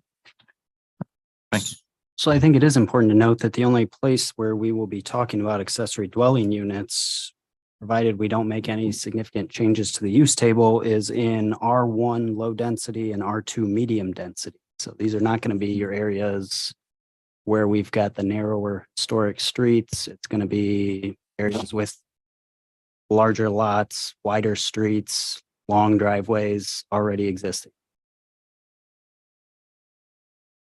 But I'm with you, Rachel. I think it's inconsistent. Chris. Okay, anything else? All right, so all in favor of scratching the parking requirement in 150.43J9, say aye. Aye. All opposed, same sign. I just want to be contrarian. Okay. Thank you, Mark. Moving on. Jody, you know what, that's 6-1. Okay. The Planning Commission recommendation 15 and 16 both relate to the bed and breakfast section on page 54. 15 would add proprietor. Any discussion here? There was a note I put in when I was listening at the planning commission. They said council should define proprietor. So is that something that we want to? Yep, right there. Yeah. Okay. So to me, it just meant the individual that was running the bed and breakfast had to reside in the bed and breakfast. Was that the intent? Bob or Will, do you guys want to speak more to that? Sorry. You know, that it's going to discourage them from speaking because they have to come all the way to the microphone. I think the intent was not to restrict it to just the owner, Mhm. but there be somebody that's there that's in charge. Mhm. But it's a more expansive description. So either the owner or a manager or something like. Right. Must live on the premises. Any other discussion here? Just make sure they make a note that we need to define proprietor. Yep, I think Nolan can handle that. Yep. Okay. All in favor of Planning Commission recommendation 15, say aye. Aye. All opposed, same sign. Okay, so 16 also addresses bed and breakfast. It would change the maximum period of days to stay in a bed and breakfast from 14 consecutive days to 120 days. Do And people stay in bed and That's- breakfast for 120 days? I think you should make them a proprietor if they do that. Sure, Will. He looks very excited. Yeah, come on down. We'll see an hour whether he's running in an hour. So this is one that actually that other members of planning commission helped me out a lot on. I'd originally proposed to bump it up. I think it's 14 in the original draft. Mhm. I think I said something a lot smaller. But we had some folks with the BGSU perspective who said, you know, if we want different housing options when folks come to Bowling Green, maybe you want a visiting professor who's only here for a semester. They want to do something other than a short-term rental. We don't want to prevent them from staying at a bed and breakfast that they really like with this artificial time limit. So we acknowledge that we don't want it to be like a rental unit on like a year-to-year basis, right? But we wanted to pick something that would cover a whole semester. So we picked 120. So that's the basis of that number. Could definitely move it up or down. I don't know if Nolan's on. He's not. My recollection is that Nolan had set these, and Heather, you would probably know. I think he'd sort of just picked days, right? Because I don't think this exists in our existing code today. So he'd pick some numbers, not because he thought it was really rooted in the fabric of Bowling Green, but because he had to pick numbers. That's what he picked. So we tied our proposal to the concept of somebody who is visiting Bowling Green for an extended period, and we thought a semester was a reasonable thing for our community. Thanks. Well, Heather, do you have anything to add to this discussion? I just wanted to give you an opportunity to weigh in. I feel like Since I'm at Will the point referenced where, you. I'm at a listening point right now. I think Yeah. there's something I need to give you a fact about. I'm happy to do that, but I really don't have any Okay. strong feelings. Okay. Appreciate it though. Yep, sure. Any more discussion here? Bill. I have in my notes, it says, and align with definition. I'm assuming that what's meant by that is, it says no person other than principal resident and their family. So maybe be proprietor.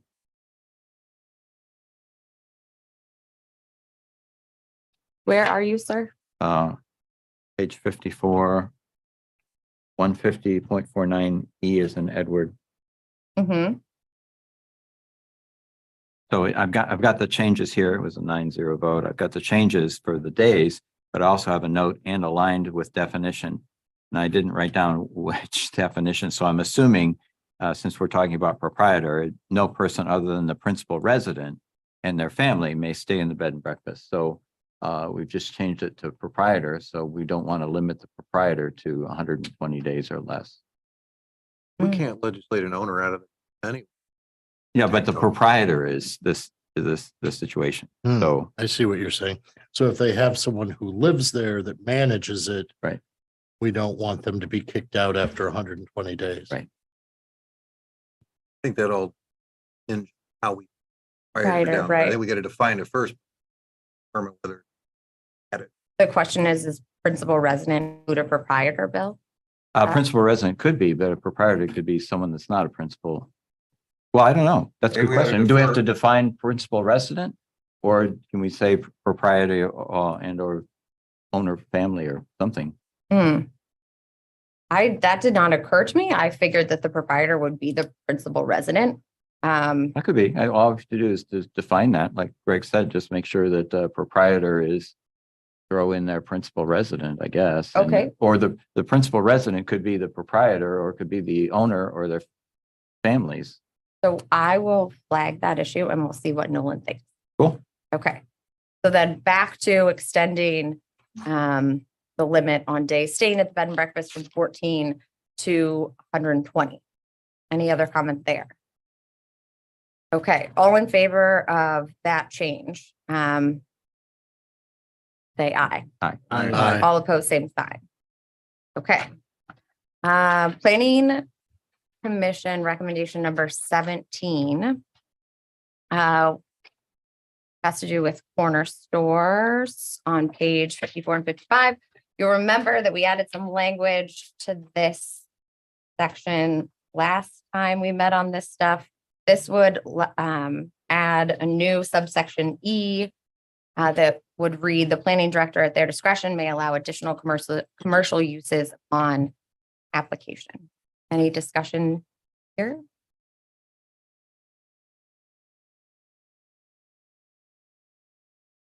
My only thought was like any commercial use, that's, pretty broad grant of discretion to the planning director to what they could stick in a corner store. I wondered if it shouldn't be similar commercial uses or limited in some way, but I don't feel strongly about that.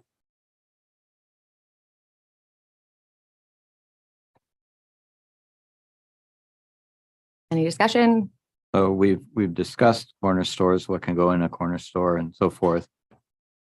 And what this would do is allow the planning director to ignore that and put anything in. Well, not ignore, but allow Yeah. things that aren't listed. Right. So- Additional commercial uses that are not listed in D. Yep. In a relatively, 1,000 square foot max corner store. Wherever I we think it decide just to allow simply them. recognizes that our finite list business may not be adequate at some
discussion, thoughts this way? Is this the thing like making them look like pine trees and stuff like that? Yeah. Yes. Yes.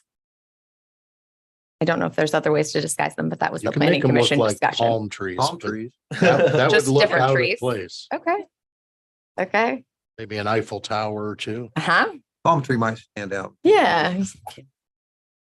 All right. All in favor of this change being explored with Nolan, Palm trees, correct? palm trees and other trees? Say aye. Aye. All opposed, same sign. All right. Planning Commission recommendation number 19 has to do with home occupation on page 55 of the code. Subsection D talks in terms of traffic volumes on the street fronted by the home occupation and adds language. Any discussion here?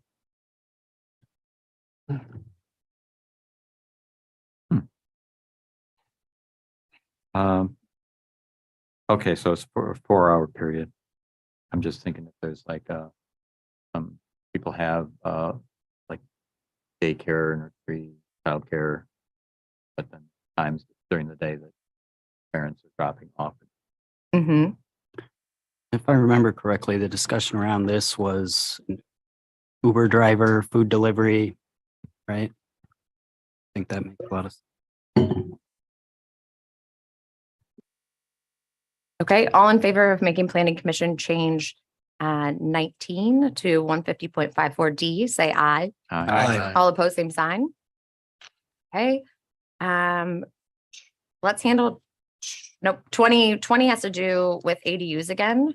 The recommendation is to change the maximum height requirement of a detached ADU from 18 feet to 25 feet. ADUs are on page 50.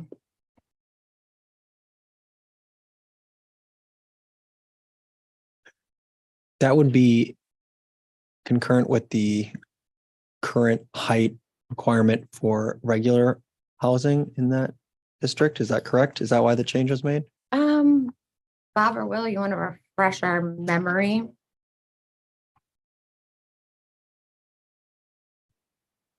Remember that when we discussed this, that there was a particular concern that if somebody wanted to have an ADU above a garage, that the 18 feet wouldn't be enough.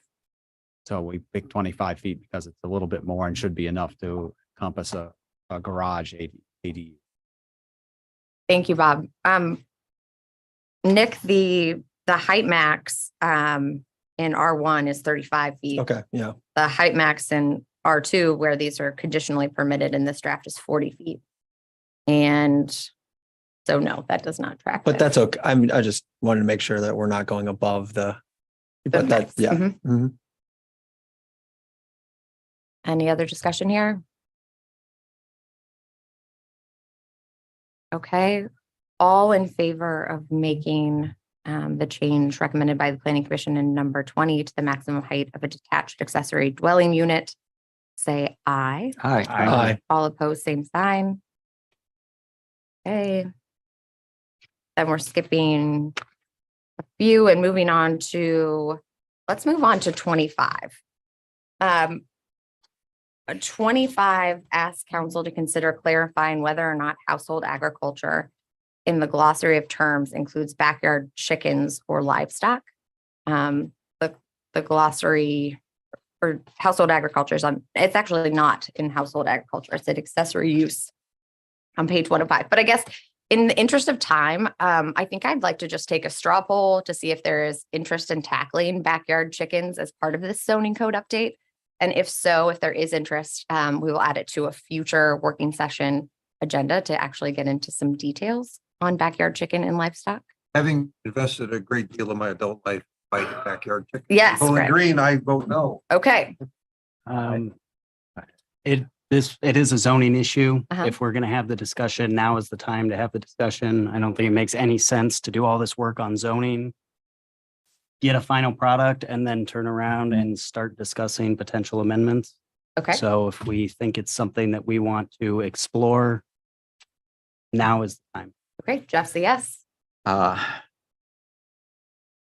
what Jeff said, but the opposite. Okay. I think it's, which is very rare. Mm.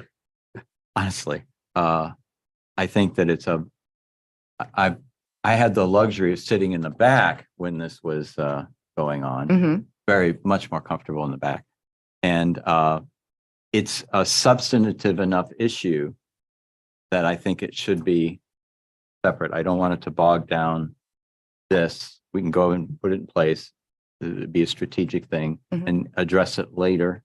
I would be comfortable with that, but right now I'm just afraid it's gonna take the focus off of what we're doing here, and it's gonna laser focus it on chickens, and I don't think it does this credit to do that. Okay. So address it in the future. That might not be a bad idea, but not with this. Okay. With all due respect. Okay. Oh, it's no more substance. We're talking building heights, corner stores. We're talking about some substance things. Absolutely, we are. And most of it is not the type of thing that would engender the type of response that came when it was considered before. So I'm just trying to figure what it would look like if we were moving along. Rachel's doing a great job. The Planning Commission and Heather had made our job way easier than it could have been. And then just come to a screech with trying to figure out backyard chickens, because there's a lot of nuances to it. And we've got a roadmap. We've done this. And know what it. That's right. Whether it needs to be addressed, but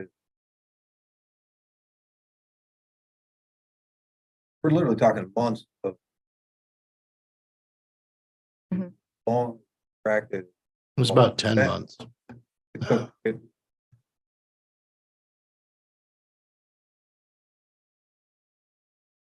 doesn't, or does. Okay. That's Yeah. I mean, it does have merit. Mhm. Yeah. Okay. That's 1 yes, 2 no's. Mark? As the other person that was involved in local issues at the time and on the Planning Commission Subcommittee on Chickens, I can tell you it engenders the same reaction as the council meeting we had tonight. And I am not opposed to chickens. I think maybe it's time that we have chickens. But I think that there are a lot of things that we need to work out on that.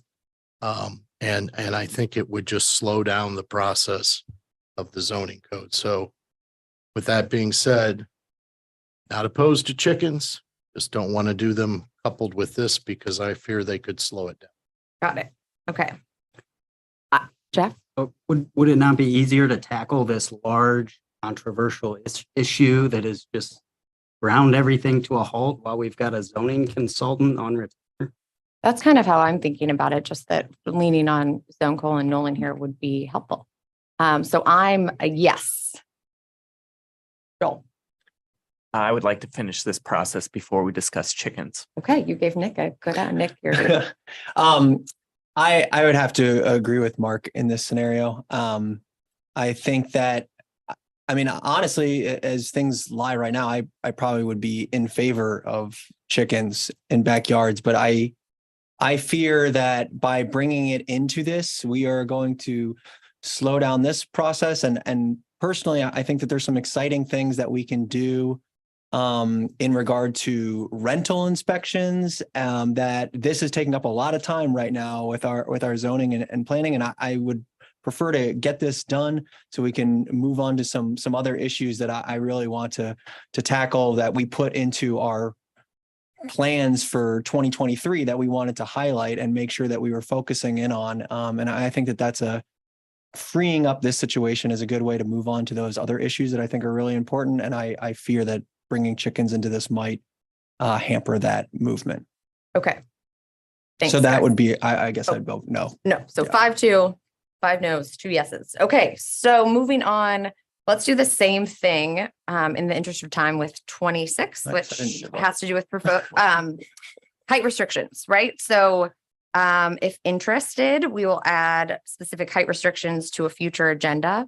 I think Heather could stand up quickly and tell us what height restrictions did change with this zoning code in the innovation and employment zone. And there are no height restrictions in the gateway district. And height restrictions changed somewhere else, correct? So there were changes made, but Planning Commission asked us to just generally look at this issue a little bit more closely and see if other changes were warranted. Sure, Bob.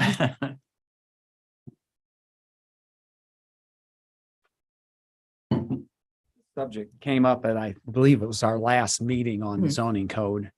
And at that point, there was impetus to get the job done and move it on to you guys. So that's part of the reason we didn't go into more detail. Mark Remus in particular was interested in eliminating or modifying the height restrictions. But I know part of my thought process was that this is the notion of, for example, eliminating height restrictions would be such a major decision that you folks were going to want to take a close look at that independently of whatever the Planning Commission recommended. I mean, I think there's some of these things in these 28 recommendations where you've been able to say, okay, that's obvious. Yeah, let's do it 7-0, boom, I'll move on to the next item. But the subject of height restrictions would be such a substantive part of the zoning code that I didn't think the Planning Commission's recommendation would really count for a whole lot. But we wanted to at least bring the subject up so you can consider it if you choose to do so. Thank you, Bob. How is everyone feeling about the height restriction as currently drafted? I anticipate some. I've been talking to developers. There is an interest in not being too restricted, making economic development here, not Okay. having to say no limitations on height. But we're not talking about across the board. We're not talking about commercial, industrial, not residential. That's my take. Business development. So I would anticipate at least some amendment. Okay, I don't have them yet. sure. And related to that, Mhm. Market Square, where there was some concern that if the height was changed, then there could be maybe a business on the first floor and apartments on the second and third floor if Mhm. there was a third floor, Mhm. and the impact that having the additional resident would have on the neighborhood. So it is an important issue. And as far as eliminating the height restriction, pretty closely. Okay. All right. I mean, I think we can just leave it as we'll wait for Greg's proposed amendments. And if that triggers anything else, we'll have some more discussion then. So again, just to Bill's, I think Market Square and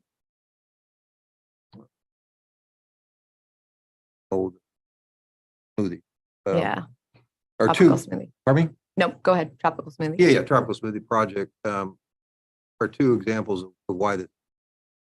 Because in both cases, there was a great deal of pushback from buildings higher than where they are. And after the fact, everybody who objected, oh, I was wrong. We shouldn't have been that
gardening for food at all currently? I would say correct. Okay. I mean, So unless you're our code is currently silent on. correct. Okay. And so this would be a change in that we would be adding specific regulations about community gardens and gardening. To our Yes, code. it would be specifically mentioned with this where really Okay. it's not now. Okay. Okay. Okay. So Is any, this something you'd like to have in there? You keep asking me questions that I really don't feel comfortable with. Okay. I really think it's a policy decision. I mean, if you're going to write something in the code, right? So the Exactly. chance to enforce it. Right. I have a. I think you can go either way, honestly. If you want to regulate, that's fine. Right now we consider it really a use by right. If you want to have a garden in your yard, it's allowed. Well, when I see community garden, I think of something more than just me having a garden behind my house. Isn't the concept, I mean, it have to be defined, but I thought the concept of a garden, standalone plot, And people. but not attached to somebody's house.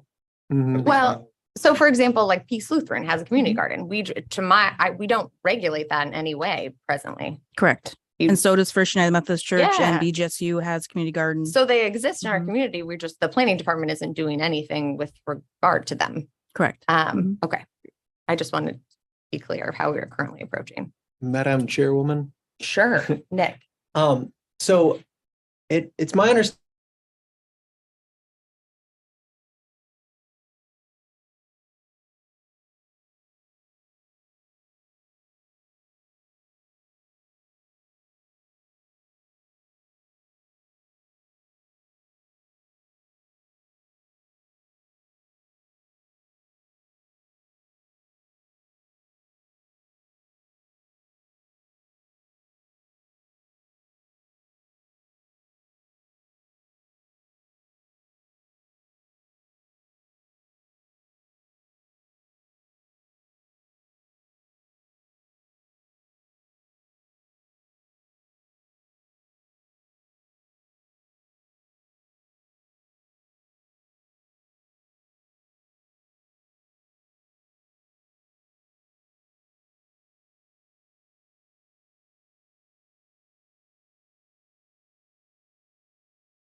That might be a great candidate for a community garden. And you could let this be and continue to be the Wild West of community gardens. And that's fine. I mean, they're going to keep happening, right?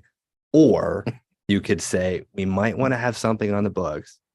Putting this on there not going to stop someone having a backyard garden, right? Of course not. But what it might do is give you the tools in the future to then have the discretion to say, okay, here's how we're going to handle this, because actually now there's a proposal from somebody that they want to do X or Y with this particular piece of property. Maybe it's privately owned, maybe it's publicly owned, but you have the tools already built into the code. I think that would be the perspective of folks who are passionate about community gardens. Thank you. Thank you. Madam Chair. Yeah. I am too passionate about community gardens, but I would definitely not want to limit it to residential areas. I think that, there's definitely some areas in the zoning code that I think would be great for community gardens. So I guess I would feel that even though the spirit of it is to encourage them by adding it in, I think that actually by not placing any limitations on community gardens, we're actually able to foster community gardens more so. Yeah, I agree. Let's be the Wild West of community garden. New slogan for our city. Yeah. Tomatoes for everyone. Okay, any more discussion here? So why don't we vote on Planning Commission recommendation 24 as proposed, defining community garden and adding to 3 limited residential zones. All in favor, say aye. All opposed, same sign. Aye. Okay, thank you. Wild West. All right, so 27, which is, we're almost done. On page 82, we talk in terms of sign regulations. And Planning Commission is recommending that electronic message center signs not be permitted in the pedestrian residential district.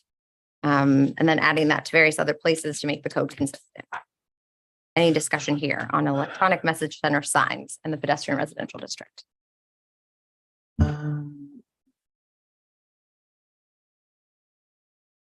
So I'll check things off. Mhm. I think these signs are awful. I think they destroy the character of the neighborhood. The one example that I think has been brought up is actually an institutional zone. I believe we newly rezoned, correct? The historic church. Which would now be central business, correct? On the corner of Court and Summit. So that Trinity, is I an think that's central business now, right? Correct? I think we just made it institutional, but you were just using it as an example of a sign. Well, right, surrounded by pedestrian residential, and the residents that we have heard from are being disrupted in their pedestrian residential zone by a sign across the street in an institutional zone. So something of this character, it's not limited to the zone that it sits in necessarily. Yeah. So I'd like to be more broad about evaluating Well, this. that's a question for Heather. Are we addressing this issue elsewhere in the code? So our sign code does, I don't think to that limit. I'd have to look at that for sure. Because, right. Eliminated district and yet affect everyone in the perimeter surrounded by the.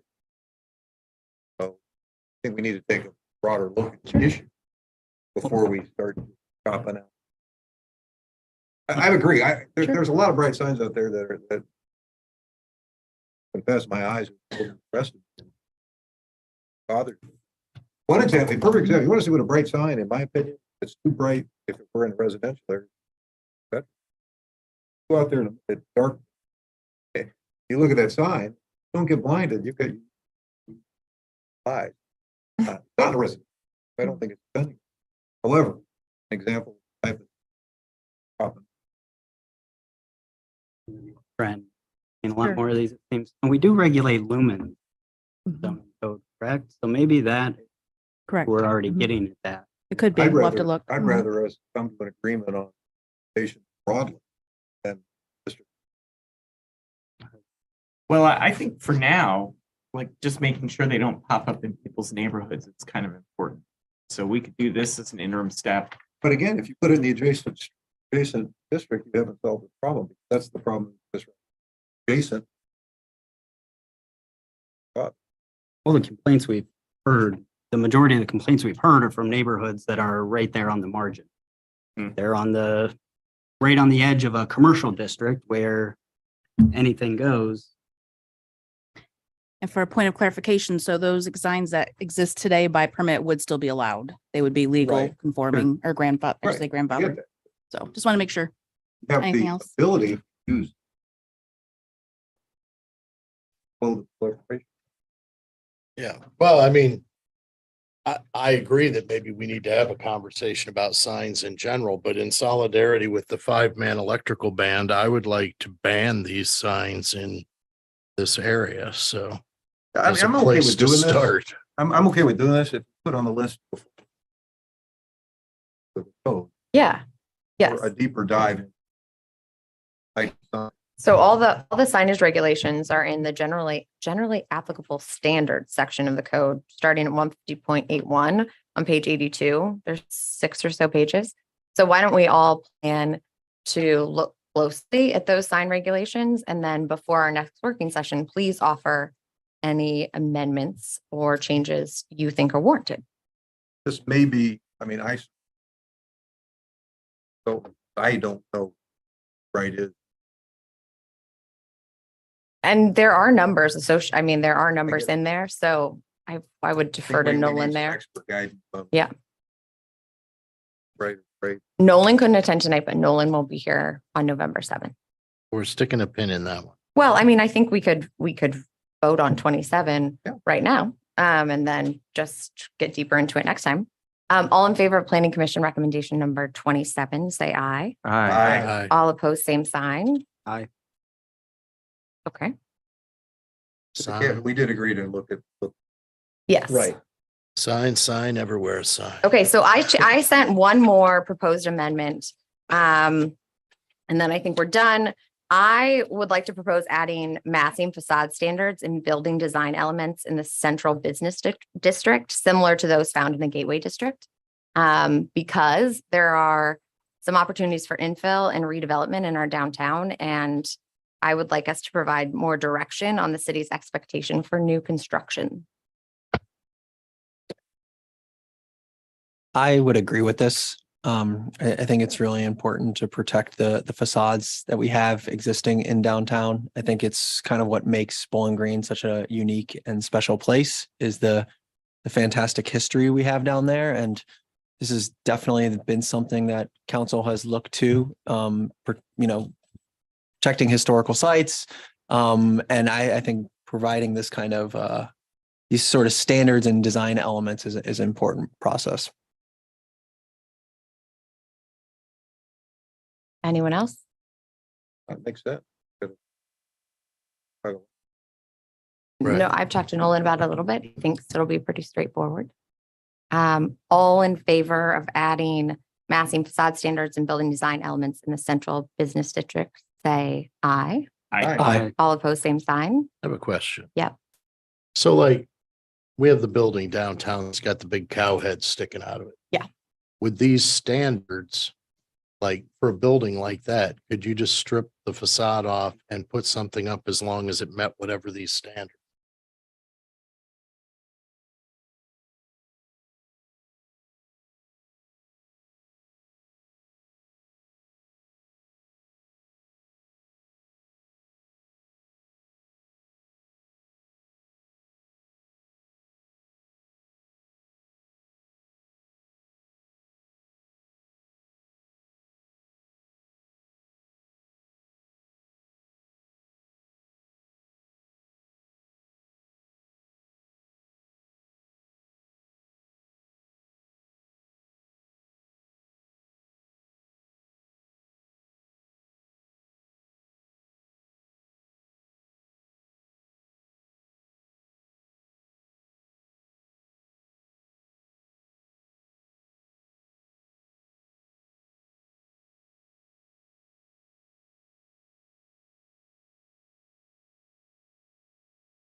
within the era of the surrounding block. So I think it's just really a touchy situation depending on where that location would be.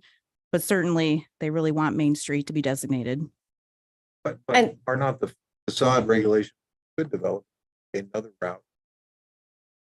It could be, but it's not going to match the era the buildings were built. It just depends how they're written. No, but we still could put some kind of Mark's point.